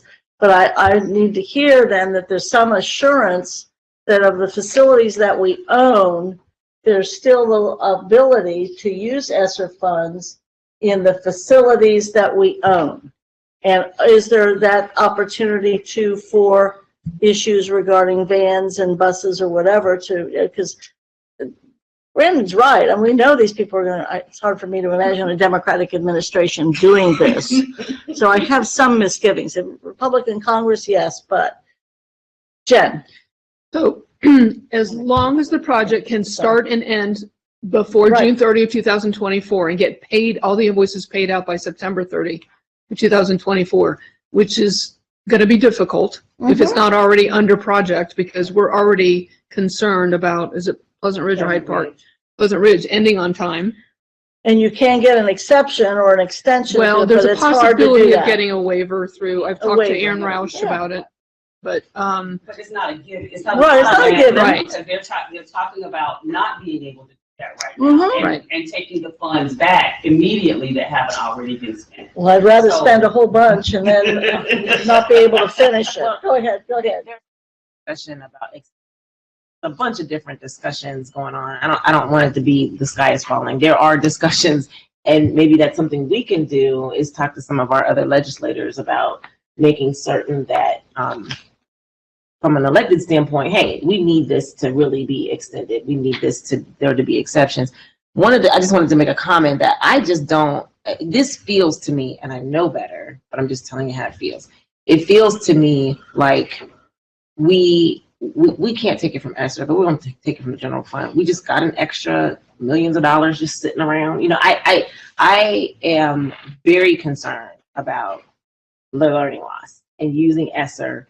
If it's not for personnel, which I completely understand, there are programs out here, there are resources to help our kids with regard to academic learning loss that I have not seen any of those proposals come through to say, hey, we're going to take this $1 million and put it towards our third graders, or as an example. So I know that was what the intention of ESSER was for the COVID money and for learning loss, and we're utilizing it in a different manner. But what I think may be helpful is if you could send something to this particular committee regarding ESSER 3 and what it could be used for, so that you can understand what they're talking about. Well, I'd appreciate any help possible to help me understand this. Because I think that, you've been talking about vans and transportation for all of 2023. And so, I was trying to be nice. 2020, I make no excuses for being persistent. I learned it. I'm thinking that perhaps there just needs to be more clarity on what it can be used for. And I know that there is documentation out there, because I think the CFT president started something. Had a workshop on ESSER 3 for people. So I just think that when I heard, okay, we can't take it because the federal government would own it, it was a little concerning, but I get it. And I get that, I get it of anybody because we've been doing our financial town halls. It has to be spent in the 2024 by June.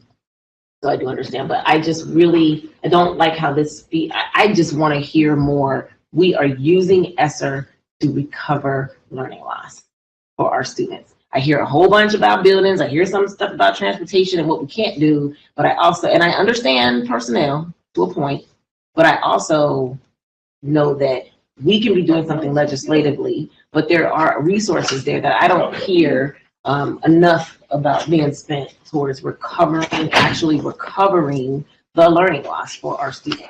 So that's what I really would like to hear and see. And I know that there are resources. If I can just say one thing before I have to step out at 12:30. So there are a couple things, and just for clarity, no, we don't just have $3.4 million or 3.7 sitting around. So for clarity, what you do is a swap such that you move what you can purchase that's approved at this time into ESSER out of general fund to free up those dollars. So it's just a swap. It's not just taking it from general fund. It's doing the swap for what we can do. I think the other thing, it could be a good idea for us to have just more conversation in terms of the instructional piece around the resources that we are currently using around learning loss. Because I think what we may be looking for is something that says separately, this is just for learning loss, or this is just for high dosage tutoring, or this is just for intervention, when the reality is in all of our curriculum that we use, intervention opportunity is built into that, and we've increased the opportunity to get that. So just wanted to clarify that piece because it is built into the work that we're doing that the district has been doing for a period of time. Well, that's understood.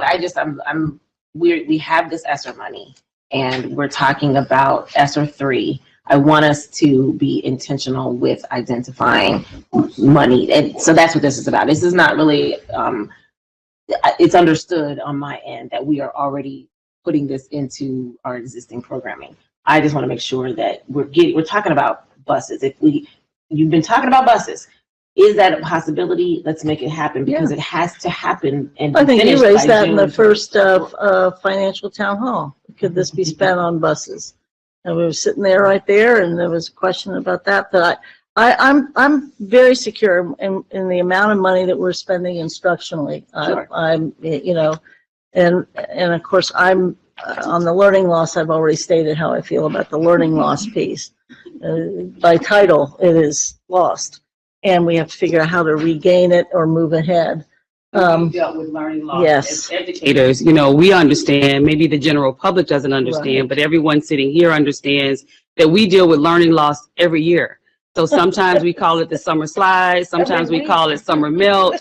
You get a kid out for a few days, you're dealing with it then. So it's now a new buzz term. It's a new phenomena, but it's not new to educators. And so I think it's important that we continue to help others lean into that as well, so that they know that this is a part of our core work and our core business. And I would reiterate the issue of wanting to see the facilities plan that you guys have done. I think that's great. And we appreciate it. And if we've done what we needed to do regarding ESSER, you're good, Superintendent. Yeah, thank you. We go to your team. No, I was going to say, can we do the LSDMC thing while she's still here? Let's, as long as we just kind of list it, because I Yeah. think a couple of these items will lead to some discussion. But yes, last night's LSDMC kind of financial town hall. I know the treasurer has something to present. Yeah. You have some topics to present. Let's start with Jen and then come over here with the good stuff that you had. So, as I said in policy committee, at the request of Dr. Moffitt and Chair Bolton, that we set up a dedicated financial town hall just for the LSDMC chairs, to be able to have access to the treasurer, ask questions about the budget, clarity. And so that occurred last night. I think there was 35-ish people We had on. upwards of, I think, 43. I saw 43. Okay. That was cool. So a lot of questions, some common themes. I don't think anything is a surprise. And I did email the high-level bullet list to the superintendent, so she wasn't hearing it for the first time in this meeting. Good. But and so I'll just briefly kind of hit the highlights. Some high schools were saying they need help converting closets to office space because of the new positions that are being added to their building through the transformation. One individual wanted to know if their vendor contract was being renewed. There's a concern that the ESL community coordinator positions haven't been posted yet because several schools said they had people in-house that might be interested in it, and so they didn't know what the delay was, and I wasn't aware that there was a delay, so I'll follow up on that. They wanted to know if they could repurpose the school social worker attendance position. The LSD-MC didn't think they needed it. I explained to them that it's not as simple as you think it is, because you can't just repurpose something because it's Title I funded. You can't repurpose it for something that's funded by the general fund. So it would depend on what they were thinking. Two of the principals said that their budgets were wrong and their projections were incorrect. So I told them I would follow up with that. They also wanted to know if positions that went unfilled or vacant, if they could repurpose that salary if they weren't going to get filled. Like one person said they had a school social worker budgeted, but it never got filled this year. So they want to know if they could use that money for something else. Don't tell Mr. Morosky. What's that? Just don't tell Mr. Morosky that it wasn't filled and they want to do something else with it. So, but same thing, depends on the funding source, and there was a lot of conversation and concern from the high schools about the career tech community coordinator. They still want them. Concerned that the ESL position is not a represented position and not for a full year. One school, I'm not sure if this is an LSDMC person or an employee that was asking, but wanted an extra security assistant for their building. What kind of security? That was an LCMC person. They've been asking for. Oh, one additional.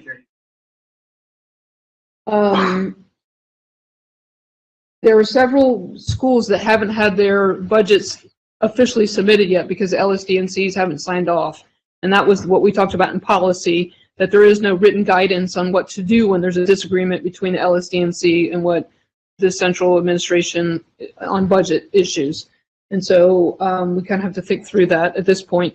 Some of the LSDNC said that they just weren't sure where the board was on some of the items that were up for debate. And so we clarified that the board had agreed to the school social worker attendance, the counselor, on graduation, the ESL position, and the APs of culture. And so I guess that communication wasn't widely understood out there. So hopefully that provided some clarity on that. Nothing else. There, one individual talked about changing the budget process so that it could be more used to address individual school needs. And so we kind of explained. Did you explain the conversation that has been taking place in the last 2 months about? Okay. Yes, formulaic versus yes. Well, hold on one second, Jen, because that's very significant. What they said is they had been in the past able to address their budget needs based on what their students and their culture needs, but they were, with the new budget, having to put positions in place.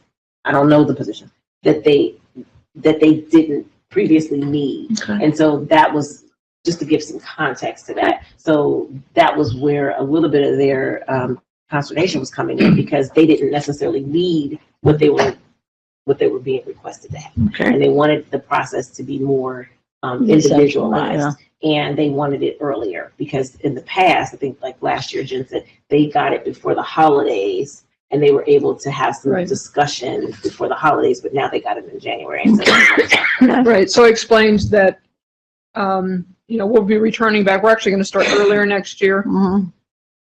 And we agreed that they really liked that format and they really appreciated the time and effort that went into that. So we agreed to have 3 focused town halls on just for the LSDMCs. One before the process starts, to say, this is what's going to happen, you know, like all the changes, and these are the formulas we're going to use, and yada, yada, yada. Then after the base staffing is done, so that if they have any clarity, questions, concerns, they can voice those and get answers. And then again, a third one at this time, they really like that. They want them virtual. I offered in person. There was a concern for the longevity of the new high school positions. And my response to them was, well, they're federally funded and we don't have a lot of control over that. But if it's driving outcomes, we're going to continue to invest in it. That's good. I Right. like that term. And then there was a conversation about copy clicks, and I need to follow Oh, up for on that. God's sake. So I Copy don't know, clicks. Well, it was producing a name, but put it in Well, it context. always It is was an issue. It was being taken place for one school. That's- So that was the reason why it was an issue, because they had to do something finagling. We live or die on those copy clicks. I can So they testify to that. overspent they're given a copy click allocation centrally That's all on right. top of their school budget. And they overused that, and so they were in a negative situation. So my staff said, you got to cover your negative spend. And they wanted that money back. And I said, well, even if I give it back to you this year, you're not going to be able to spend it because we've closed down spending. So we'll address. It's 22. I think during COVID, we released all the rules about allocating copy clicks to individuals. And I think we need to return back to that. So I told them I would follow back up. It's not controlled in my shop, but I will follow up with the team that does that. We just do the financial reporting of it. And so I promised to follow up on that. Okay. But did I miss anything? I No, took furious notes, but No, you did good, because I was like, look, they got the notes. I just think it was really good. We do need to follow up with the policy, and now you have that. So we didn't, they kind of were holding on to their budgets as a way to have some voice, is what I felt. And we've never had that happen before, where the LSTMCs didn't sign off on it. Well, that it's occurred, but this process this year particularly, like with the pause and everything else. Yeah, I think it was just an accumulation of stuff. So what the good thing is that they, at the end, said they appreciated the time directly. Absolutely. And so I think that was really, really good. Jen talked about some process and procedures that she could implement to really kind of help with that. And maybe next year, when it's October, we will be able to have a board Retreat, workshop budget workshop that on the actually budget. talks about the budget. Right. Finally, and we'll get into a better start time. Superintendent, you have something to add or Just react? Just a quick reaction. I want to see if there were any specific questions for me before I step out. So a couple things. I have reviewed the LSDMC policy quite a bit, and reviewed it with the general counsel as well.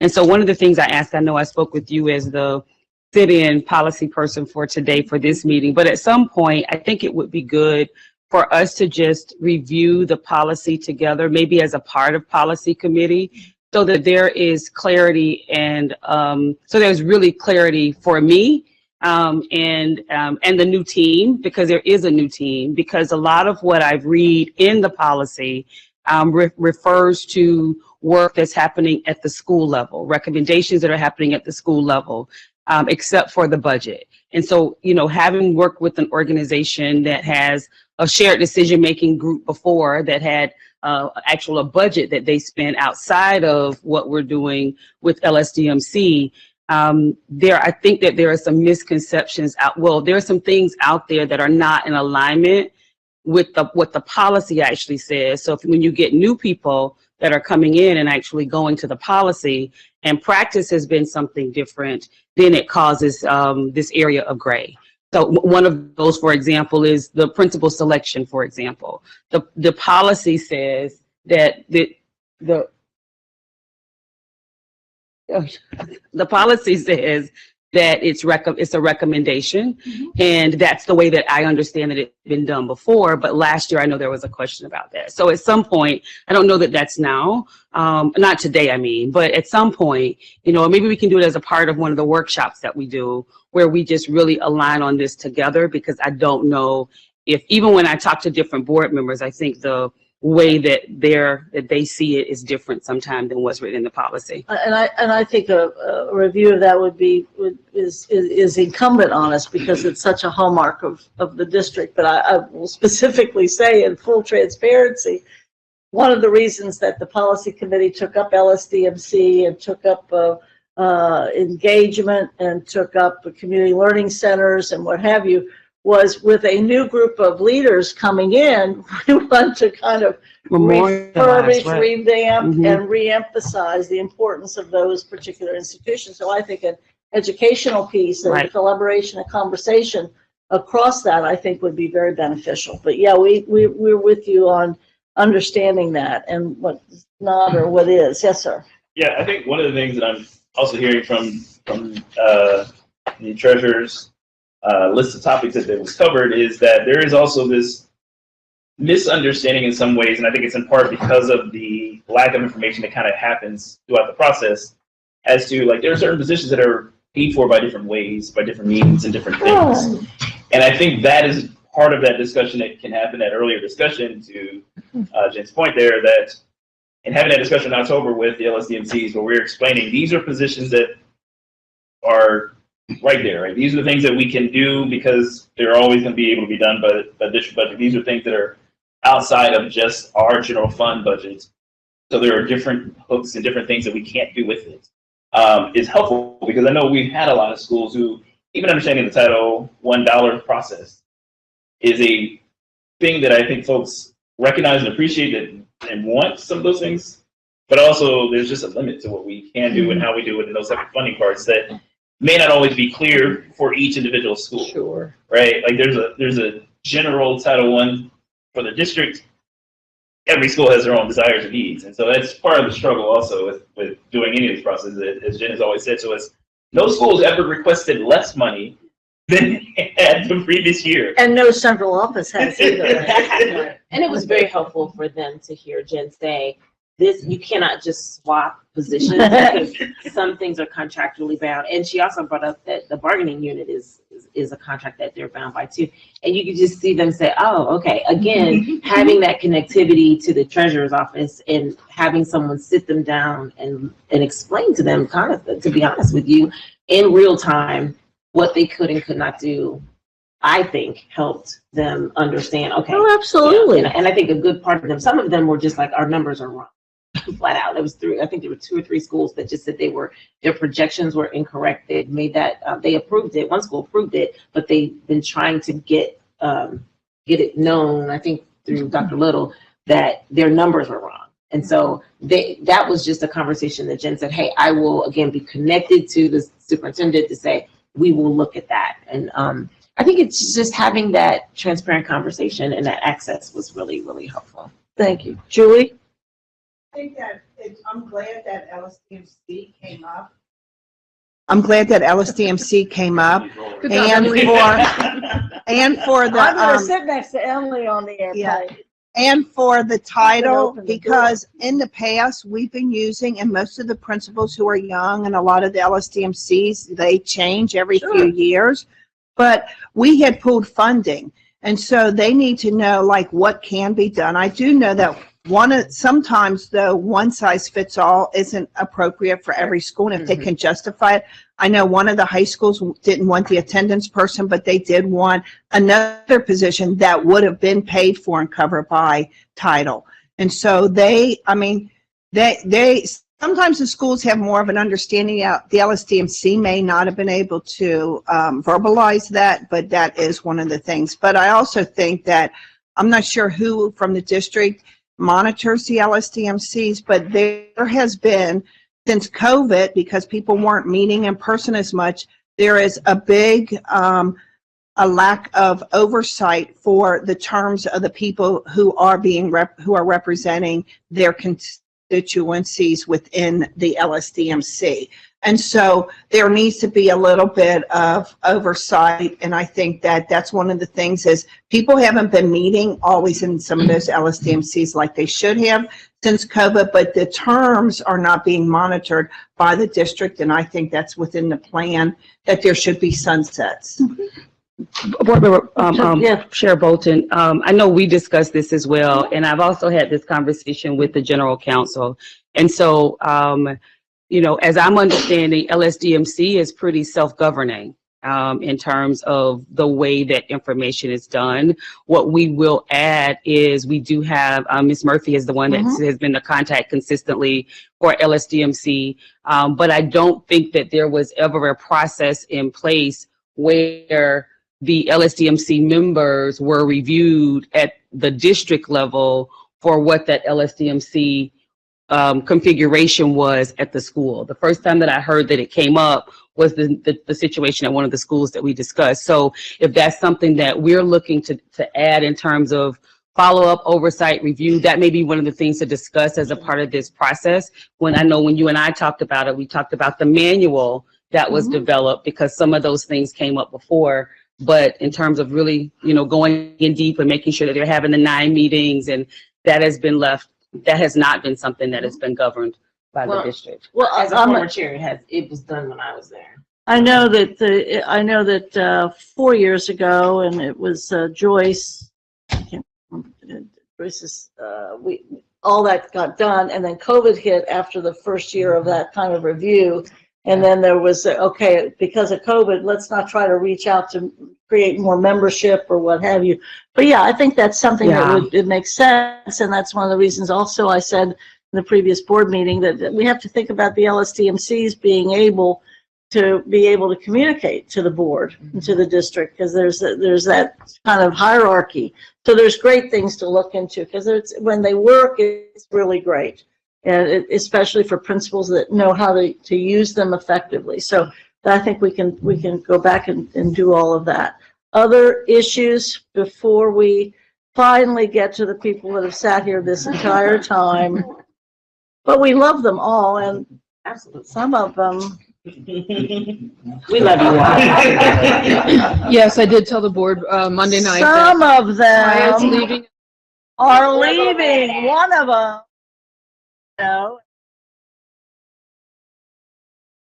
are leaving us. Those were going to be my closing comments. So wish. I just stole it because this is my favorite charts. Yeah. Spoiler. I don't love you if you don't come back. You're done. So where would you like to be an ally? I actually wouldn't talk to you, but since I, was in Mount Healthy City Council, I guess I have to tolerate this move. Well, I've been. I'll tell you, that's tough for Levy. Okay, hit it. Where would you like to go next? All your stuff, real quick. Let's go with the forecast next, because that has to be adopted Monday night. Please. The Kev. Hey, so the good thing is, the first half of slides are pretty much repetitive from what we've done every cycle. So I'll just kind of highlight a couple changes there. And then we can go more specific about the numbers for this year. Okay, next slide, please.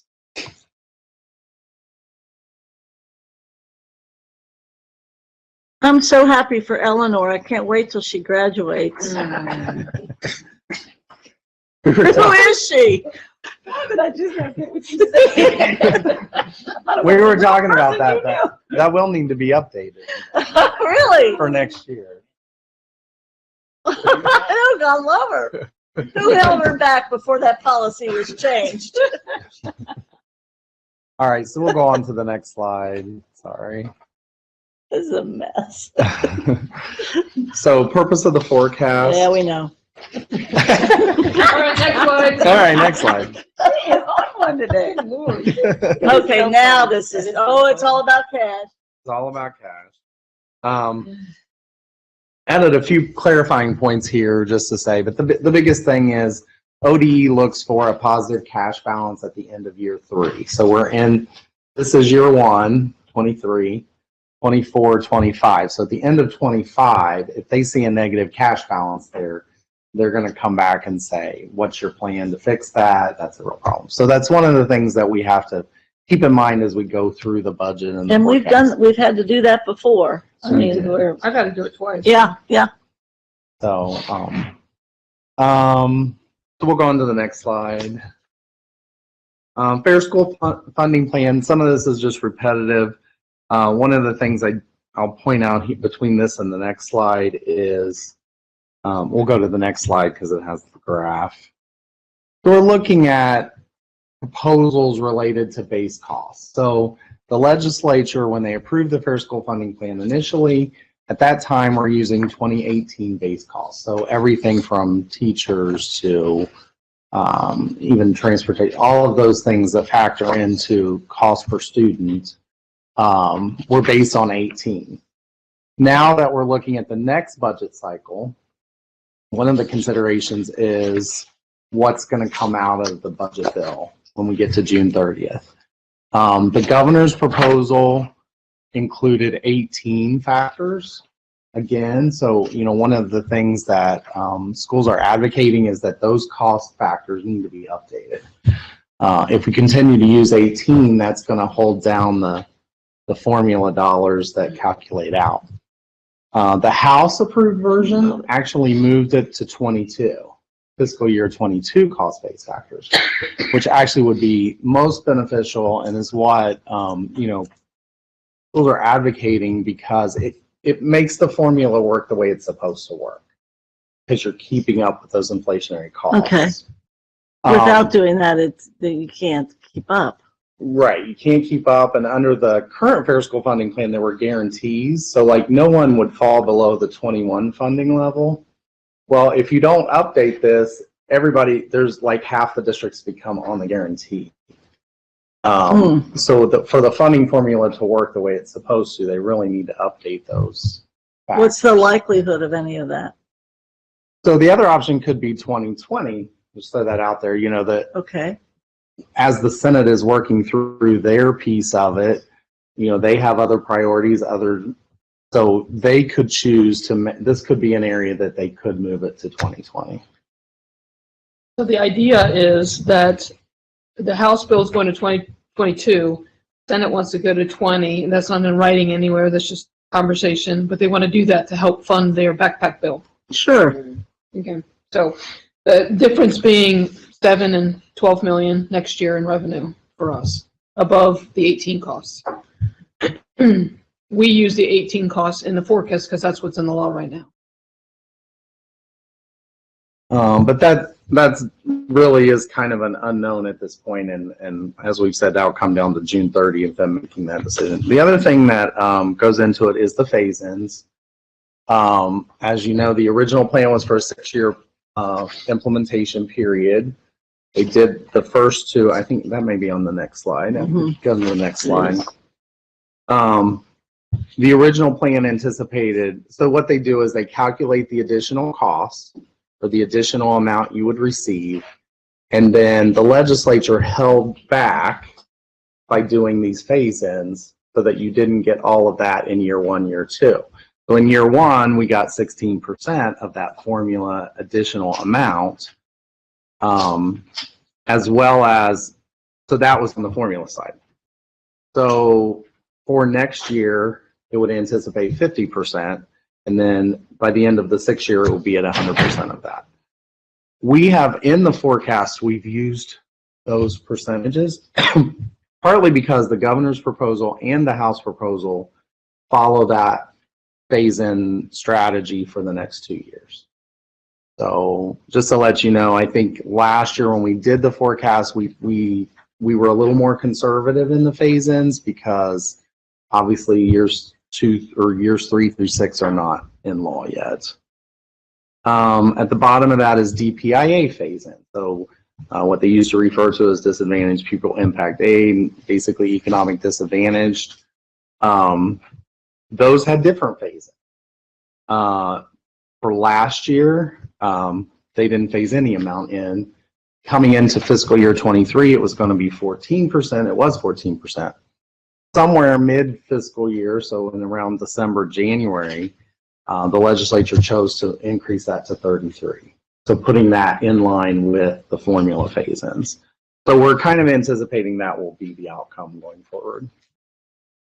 Again, that's somewhere they could make an adjustment. Okay, next slide. This is just a graph that shows the little red diamond, which is hard to see, is basically this. So from 0 to like 611, all of the school districts in Ohio, all of those on the left, aside from guarantees, would lose funding if everything was fully phased in. To the right shows how much additional revenue those districts would receive as part of the phase in. And so we were actually in the top, quarter of that.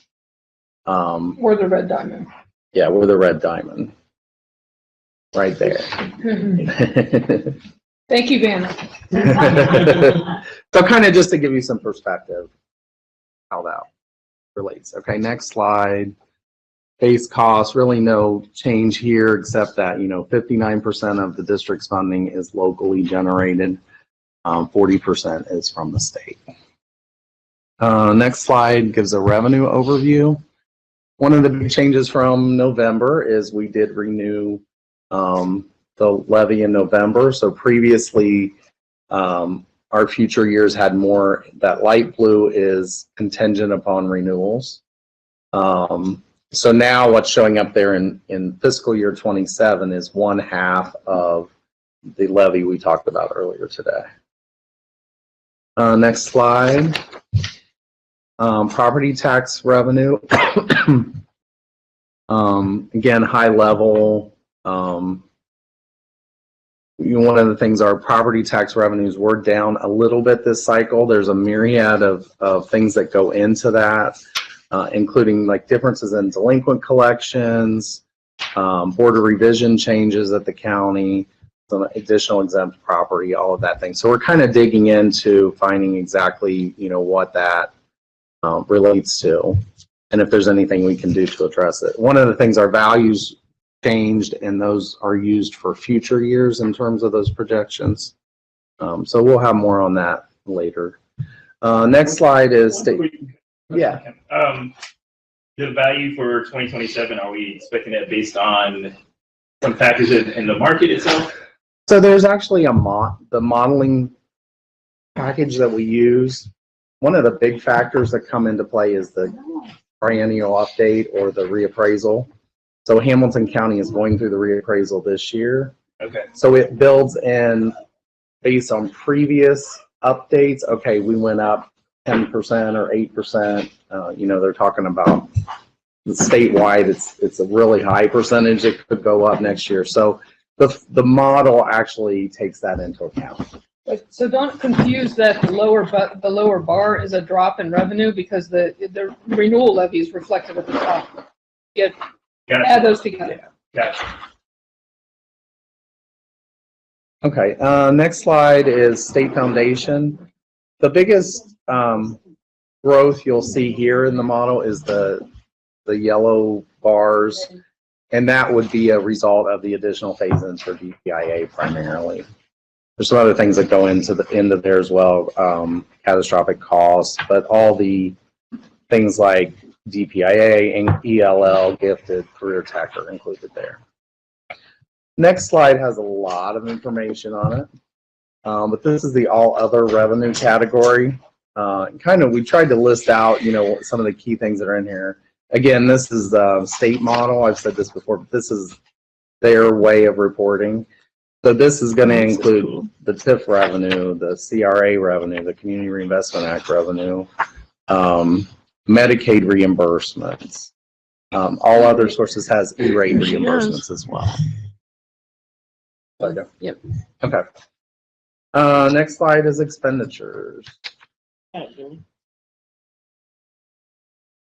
Actually, you know what? I have a hard copy too. It's on board docs. And it's on board. But you should give President a hard copy. Dan, are you going over to the other meeting? Yeah. I'm stuck here, so. All right. Have fun. Good luck. We're all waiting for you. Hey, Rob, can you put the camera on Kevin? It is, well, only we can see. Okay, gotcha. You're in the wrong. Remember, No, I was like, don't see me eating my animal crackers. That's what I don't know. Public's watched certain members eat their entire meal. I'm gonna do a cracker, folks. I'm sorry, Kevin. No, you're fine. So total expenditures, this is pulling everything together just to kind of show you the trajectory here. We did highlight the larger increase in 25. which is basically a result of those one-time cliff things that are coming back. The recurring things actually kind of hit each of the years, but in particular in 25 is when you see the bulk of that. Next slide is just where we were in terms of cliff plan coming back, and I know superintendent and treasurer are reviewing those as well, and may have some recommended changes to that going forward, but this is just a repeat of what we had then. Next slide, which I put any changes because I actually did have changes and I need to update that, but just minor changes. But that was just reflecting the school-wide pool change. Obviously, that's a big bump when you look at it was transfers out previously, now it's into the categories of salaries, benefits, purchase services. And I don't mean to extend the meeting, but this year being the pool piece, that also helped confuse folks or required much more education than they were ready to go. I mean, that was part of it too. Correct. So the next few slides, I don't really have to go through in detail, but again, we showed the pool comparison in the prior year to where we're at in FY23 and going forward. I think purchase services shows like the third slide there, shows the biggest change, and that's because of the pass-through funding that in 20 and 21 we were getting that revenue and then doling it out to, it was going straight to community schools, etc. Again, you see a little bump in 25, and that's for cliff items. Next slide is other financing uses, so transfers out, advances out. We did a table on the right there to kind of show how we do an annual transfer out for classroom materials or classroom facilities, which was required as part of the facility master plan. And then transfers out related to those general fund debt items, and then advances out, which is estimated at this time, but just to kind of show how that reflects. Next slide is my favorite slide. So I get credit for one graph, Eve, right? That's right. I get credit for one graph. Eve's good. Eve's good. Go ahead. But it shows, it's a really high level, shows what total revenues, total expenditures, in the last couple year columns there. Obviously, if we spend more than we receive, it continues to eat at the cash level. So the yellow or orange bar would be our cash balance before encumbrances at the end of 27. And as Treasurer Wagner indicated, this is based on FY18 base costs. So this graph would look different if we were to use 20 or 22. I think that's a pretty well summary of the thing. Do you have any questions? Comments?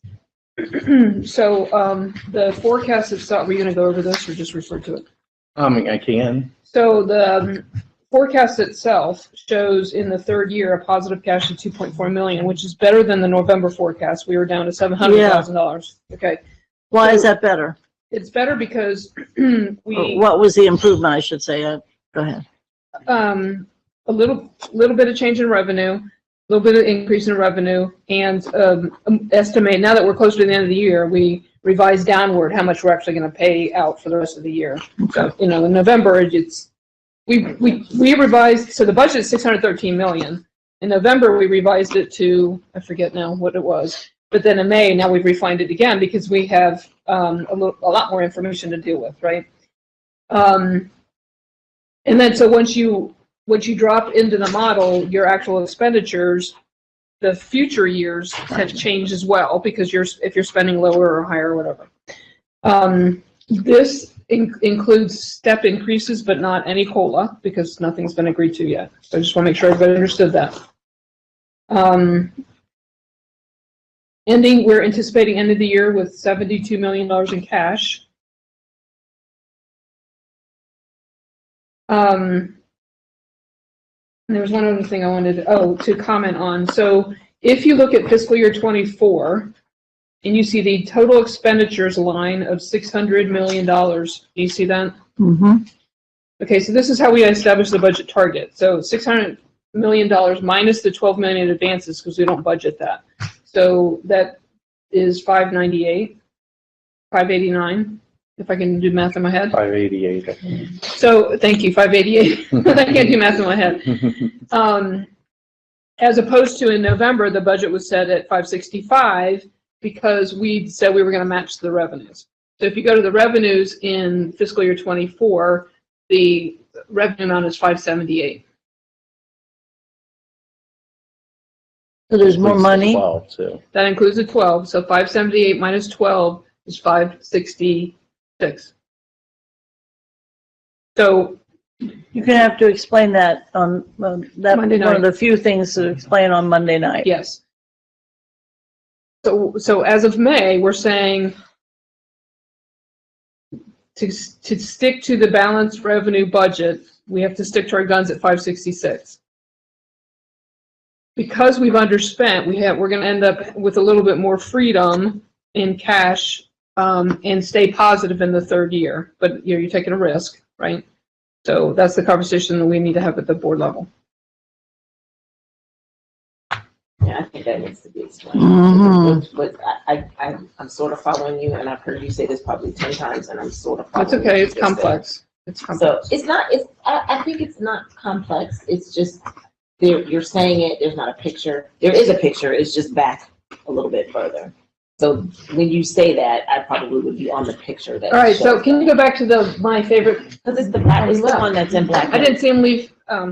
It's the one that's in black on Yes. 21, right? So- I got that. So it's the movement of that yellow line, right? So the rule Yeah. is in the third year, that yellow line has to stay above the bottom line, or the ODE will come down here and start making the spending decisions for us Right. after a while, a process. If we underspend our budget, it adds more room for that yellow line to move. Right. Or if the Senate bill or the budget bill passes with higher cost values, that'll put more cash in our pockets as well to give us a little bit more budgetary spending room, and we can graduate to balancing to the revenue over the next couple of years. Because doing it in 1 year is proving to be very painful. But the slide 21 is representative of no changes, just the projection as it stands right now, right? Correct. Whatever's in law right now is what we're using, and I conferred with my treasurer colleagues, and we're all handling our forecast the same way. We're all using 2018 cost factors. Slide 21, just going back one slide. So when you said we have, how much did you say we had cash?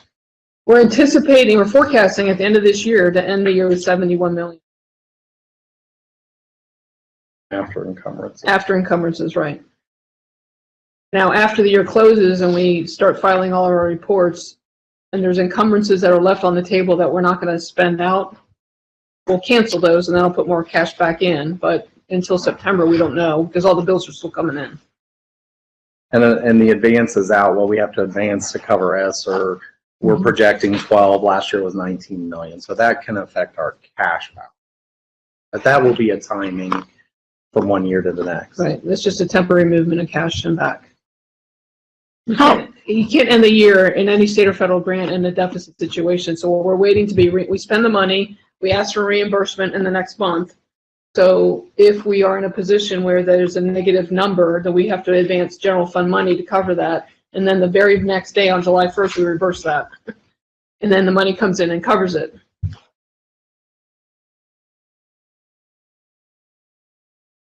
Like it's, Because it's sinking in. Yeah.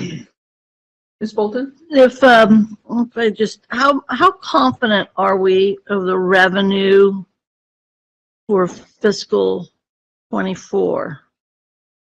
So Not the totals, but just in total, the pieces. The pieces. our analysis of the accuracy of the forecast from year to year is about 99.6%. Okay, you always say that, but how confident are you about each of the line items in the revenue? Not the total, not the aggregate, but where do you have the most or the least confidence in projecting the revenue? Revenues, Okay, because we don't have a budget bill yet. So we're best advice, best guess based on the information that we know. Another factor on the state revenue is you get funded based on your current enrollment unless the prior 3 years is different. So enrollment is another factor that will impact us. Rebounding. Our pre-K, early childhood is rebounded very well. Our high school is up. It's the middle grades that haven't rebounded yet. And I'd like that to be emphasized too, because we have at least one board member, and I think more than that, here's the question about enrollment. We can't get this, enrollment brings us money. Okay, that's, yes, but we can't, it doesn't help us in budgeting or what, because we can't spread it the places where it needs to be. But I think there is reason to emphasize again the importance of growth. Correct. But so for every child we receive, the money we receive, we get 40 cents on the dollar. That's right. But we have to pay out 100% of the cost. Right. I do think, well, and I also do think, and we've talked about this before, there is a diminishing marginal return to growth. Right. And that is in part based on the fact that we have some levies that just don't get us any more dollars based on how many more students we have. And so the reality is, while we do need to grow in certain spaces and we need growth in certain ways, I don't know if folks are talking about like Hyde Park needs to grow because it's a pretty filled school, but there are other places in our district that we do have space to grow in the building, and those resources to be better utilized and better resourced out. And so that revenue coming in from those students coming in is helpful. I think one of the things that does bring me a little bit of alarm, and I think this is partly just because I have no idea where the state's going, is that I think some of the struggle that we're going to always have is we're asked to create measurements based on our hope and our dreams of what the state will do. And we could have a year where the state says, yes, absolutely, we're going to give you more, we're going to help you. And you have a year where they say, well, y'all public school folks spend for your own.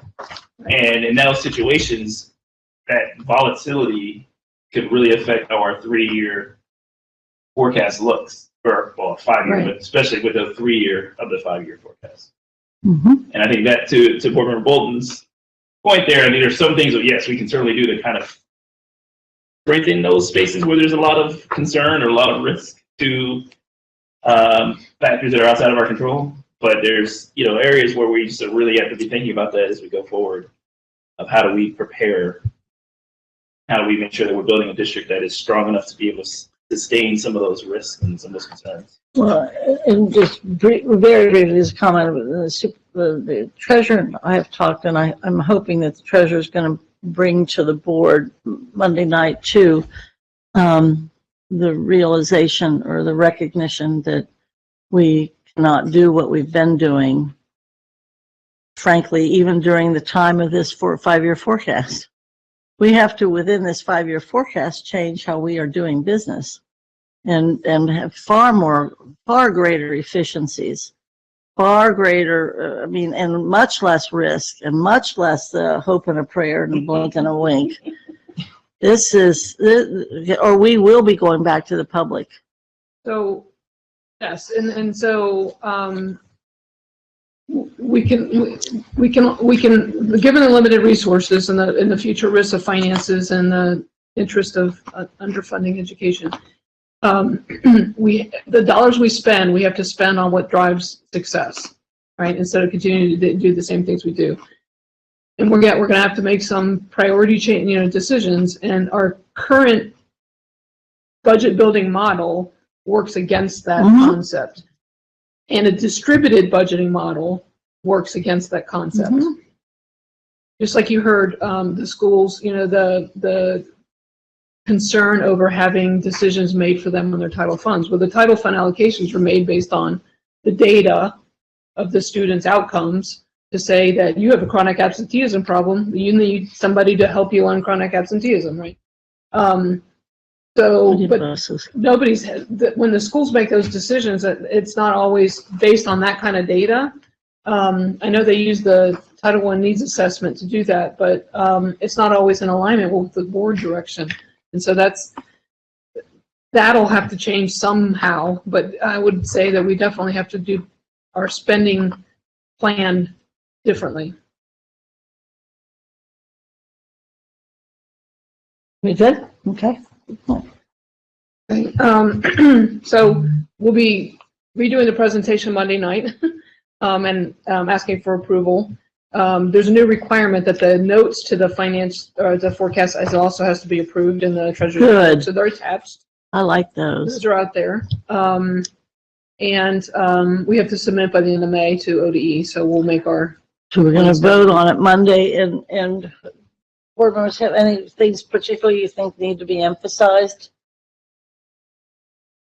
Explained or discussed from what you, And Kevin did a good job. Yeah. Kevin did a good job. So. Yeah, I think it's a great job. Every time I hear you all say it, I learn something new.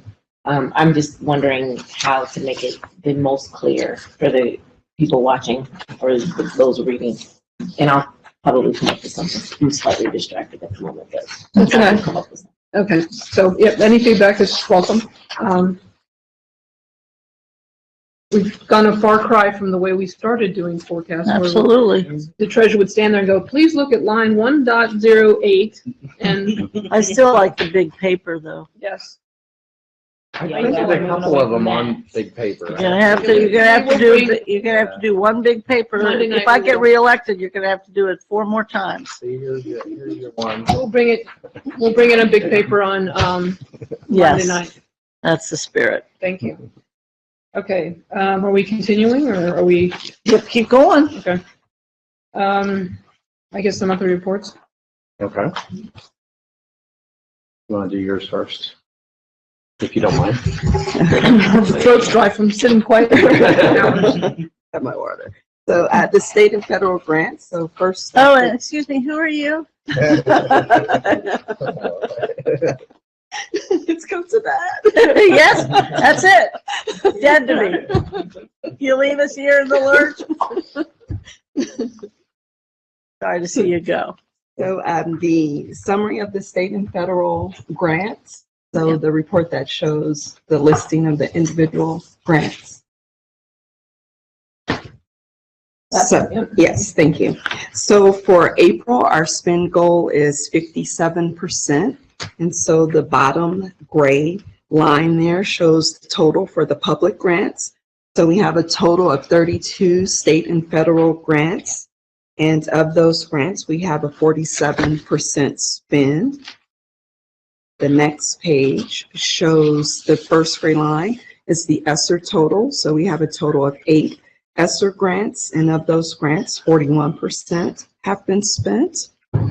And then the third gray line shows the non-public grants. So we have a total of 7 non-public state and federal grants, and of those 7 grants, 67% has been spent. Moving on to the graph of the state and federal grants. So this shows a 3-year spend of the grants. So the gray represents fiscal year 21, the green bar represents 22, and then the blue represents fiscal year 23. So we did have an increase in spending from last month, from March to April, 15%. So that's the first time we've seen a double-digit increase, and I really do believe that's being fully staffed and really having those meetings and sharing data with the program managers. So again, up 15% from last month. And then the next graph is the graph of ESSER. So the two blue, give me a chance to pull that up. Mm-hmm. So the 2 blue bar graphs represents fiscal year 21 through 24. So we have a total of 325 million. Of that, we've spent 207 million, which represents a 64% spend. The 2 gray graphs, the darker gray is the total budget for fiscal year 23, 194.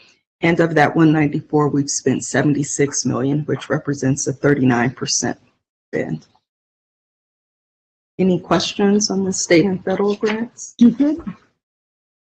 I'm good. Thank you. Thank you, Kyle. Thank you. All right, so the monthly financials, aren't any questions off the report. The second slide kind of gives an overview. Just quickly, a few things that we're seeing this month. Cash balance is down a little bit, primarily due to the fact that we've had a higher level of expenditures year to date, fiscal year to date. In terms of revenue, we are still waiting on the homestead and rollback revenues from the state. As opposed to prior years, we had received that as of the end of April. So that's the biggest difference there, and tax revenue being down, as I mentioned before. General fund expenditures, we had 4 full quarterly payments to United Way related to CPP. Some additional fuel expenses and timing of transportation expenses is another piece of that. Preschool students, as Vera mentioned, over 2,000 total students. Those served through tuition assistance were up 996 this year compared to 892 in the previous year. And obviously 608 in the, as you get closer to COVID, the start of COVID. Mm-hmm. I'll go down to the revenue slide, number 5. This shows the revenue. Fiscal year to date, we've received 90% of our revenue versus last year was 84%. Next slide, revenue by source. Blue being the tax category, green being the state foundation, and other state funding. So that would include the homestead and rollback once we get that as well. So no real unexpected issues there. Next slide. Again, shows current year expenditures 493 versus 467 at this point last year. Encumbrances are a little down, as Treasurer Wagner mentioned.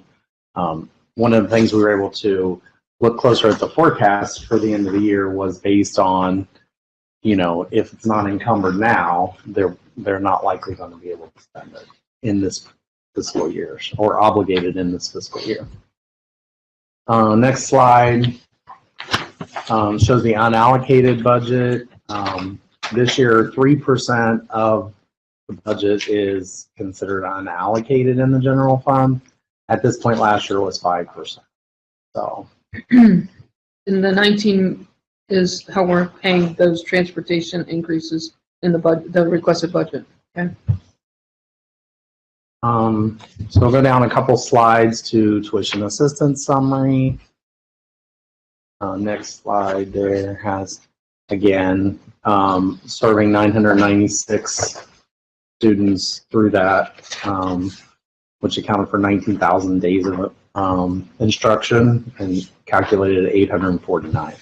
Well, if I'm not mistaken, based on my history, in 5 years, we've more than doubled the amount of 3 and 4-year-olds that have received tuition assistance. Yes. Since we started the expansion. And that's through COVID. So next slide. So it has current year budget, current year actual, prior year actual. You can see the biggest line there under expenses being the payments to United Way. Last year was $7 million with the offset of that carryover balance. This year was at 11.4. Tuition assistance was budgeted at 6.4. It's probably, we're only going to have another half a month of service under the preschool program. So I think that'll come in pretty close to that as well. And then we always highlight the negative net income there, which we talked about earlier, is eating into that cash balance. That completes those reports. Questions? Okay, I would just, again, questions about preschool. I mean, I was too good a host to ask about their last dollar in, Well, and too pleasant of a host to ask, you know, about how big their administrative piece is for the number of students that they serve and the number of private vendors. And the need for additional monies is of concern to me. But we'll see on the agreement that we're not going to be doing some of the things that they want to do because they're contrary to what we asked the voters in the beginning. Okay, so, on I think the last thing to talk about is the, unclaimed funds report. I think Michael's gonna talk about it. Oh, Yeah, good. Thank you, Jen. Also, there, in the reports, there are 2 CRAs Oh, yeah, thank you. this time around, so we'll mention that for your approval. There, but one is a kind of multi-purpose development, and the other one is a residential development, so we'll make a note of that. Commercial residential, not non-commercial. Yeah, right. Yeah. Yeah, that's okay. There's new ones that may not have looked yet. Fortunately, Julie wasn't here to make that correction. So you dodged a bullet, Mike. Yeah. Right, I got lucky there. So quickly, unclaimed funds. So the accounting operations department did a good job. Joseph Porter and David Maynard trying to go back after unclaimed funds. So obviously, anytime you run a business, you get checks, and some of those never get cashed, right? Mm-hmm. So they did a really good job of going after things that were more than 5 years old. Good. Kind of a blitz to get people notified, make sure they knew it.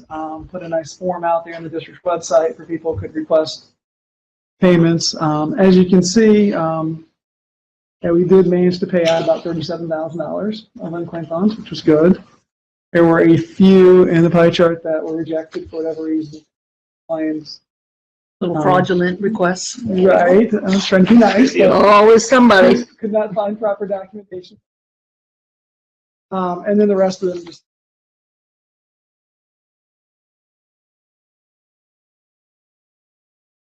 Just a couple other graphs. Paid versus rejected. Obviously, the mass majority were paid in the claims that we made, which is good. And then just where they came from versus accounts payable versus payroll. So, we issue 2 types of checks. Obviously, payable is for vendors, payroll is for employees. So this is this is a new policy that we adopted earlier this year, and so this will be an annual request. So the policy allows us to take this 5 years old unclaimed funds and revert it back to cash for our use for operations. Okay. So every year we'll come with a list of this is the 5-year-old unclaimed funds that we've done due diligence on, and then requesting. My question is, does this need to be submitted in the treasurer's report, or can I do this based on just the policy that was passed? The policy. Okay, good. That's what I thought, but I didn't want to over. No, appreciate it. Thank you. One last thing under other business. So I forwarded to you the report from Moody's, the credit report from Moody's, and that it was really good that they sustained our credit rating as a AA2 and stable.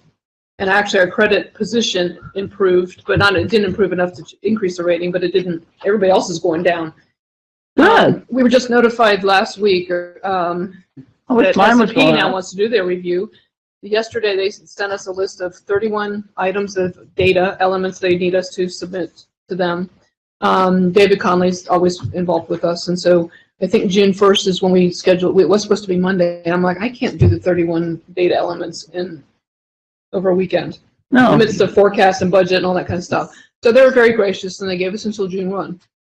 But so I'll let you know that we're going to go through that, and then when they issue their report, we'll forward it. But so I think that, and then the official goodbye to Ms. Granbondai. We wish her the best of luck. Well, some of you are going to wish her the best of luck, but I'm still mad.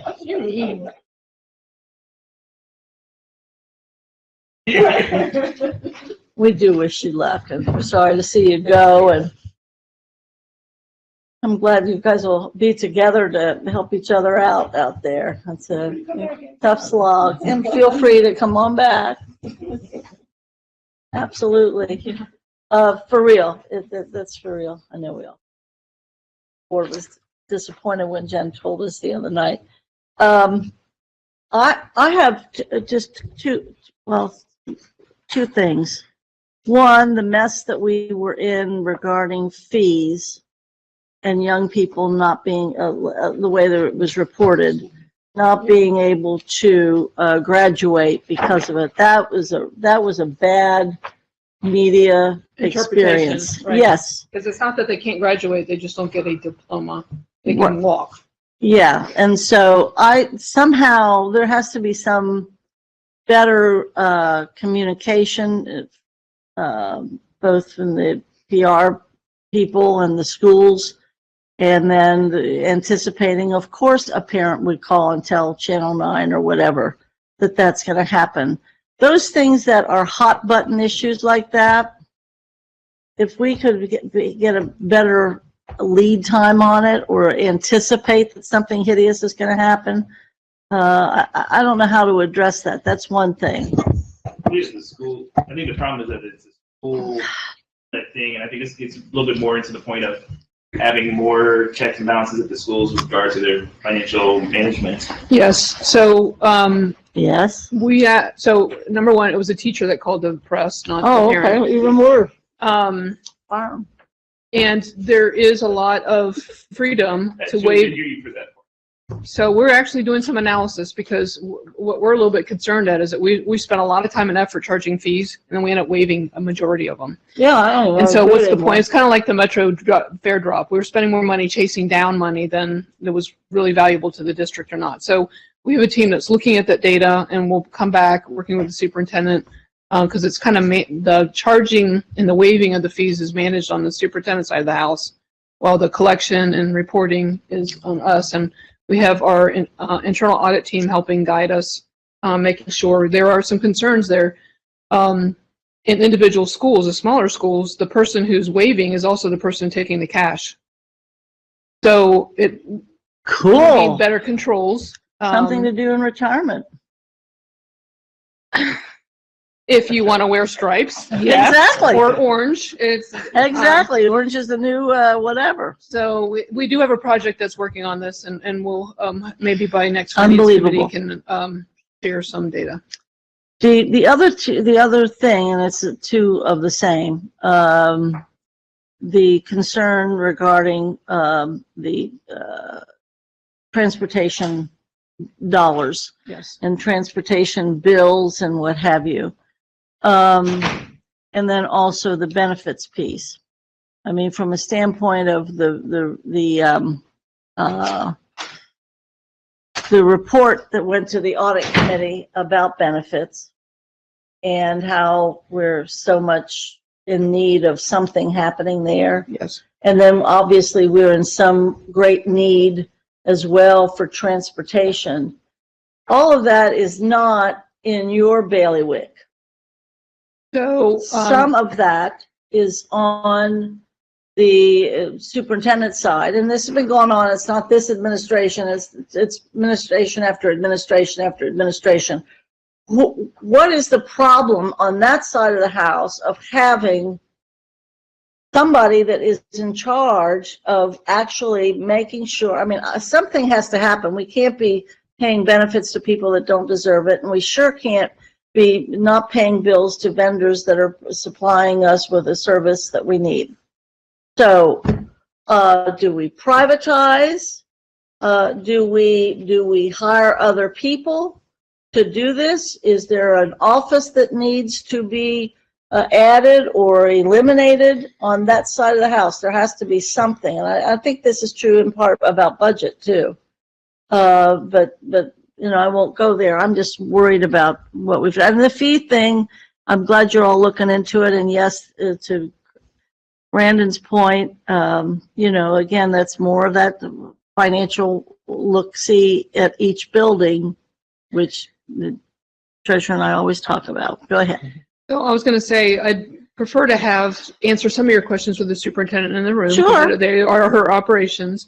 But some of the things that we're doing in the treasurer's office to help with this is that it was my recommendation from the benefit side that they report regularly to this committee, so that because we went through a year of implementing recommendations from the internal audit team, and then things still falling through, right? So that way it's a voice of accountability from this committee. Okay. I mean, it's not my place to assign you work, but that was my recommendation. In terms of transportation, we are going to be bringing forth public reports that are more detailed on the monthly financials, at the object code level so that we will be able to monitor and report in a very transparent way if we're on track with the spending or not. So you remember years ago in Finance Committee, we went to a much deeper level of reporting, and then because we had the big paper. As the committee changed, they wanted less and less detail, and so I think that that was Ryan. Go ahead. And Ms. Bates. So just a change in need, right? And so we'll go back to more detailed information so that we can keep our thumb on that pulse. Okay. Any other good things for the good of the order? The other thing I meant to mention is that Mike is going to organize more a monthly departmental meeting, the big departments that kind of struggle on the budgetary financial side. And so that they are having conversations every month. We tried to do that with transportation this year, but there was so much turnover in staff that meetings just didn't occur. So we're going to go back to that with some of our more challenging budget units. Well, and the reason I have some sense of urgency about it is that looking at the superintendent's transportation plan that's going to be presented Monday night. You know, I had a superintendent, Gary Payne, who was very, very tough. And we had this meeting and everybody's worried about stress. The children were in stress, the teachers were in stress, everybody was in stress, except apparently the superintendent, because he said, well, there's a very easy way to take care of stress. And I said, well, what is it, Dr. Payne? And he said, you just reduce your standards. Well, and then he turned off the guy that was presenting the PD. Like, we're not doing that, so go away. Wyoming, we don't do that. This is what it is. The transportation thing, looking at even some of the options, that is reducing services as we look at some of the options. And so I don't know why we didn't think of that first. We could save lots of money if we reduce services, but I don't know that we're in the community relationship play right now that we could do it. But I just think going to what you're going to be talking about changing the way we do business, there's some things that we really need to change, and there's some things we have to hold firm on. And I don't know what those are. One example that I've asked for data for years now and haven't been able to get it is I wanted the cost differential of schools of choice on transportation. Yeah. So I wanted them to run costs as if everybody went to their feeder school versus the way we transport everybody all over the place. We can't sustain it. Like you said, we can't continue $50 million transportation budgets. And within this 5-year plan, and then I'll adjourn, but in this 5-year plan, we can't wait 3 more years to announce changes. We can't have 4 years of public engagement to do something. We won't be here. So I think we have to embrace those kinds of changes that we have to make, like now, and to at least announce and start to implement even next year and the year after. So, or this is not going to go well. Anything else? I'm off my soapbox right there, but you want to adjourn? Sure. Got a motion? If you need one. Yeah. Motion to adjourn. Yay!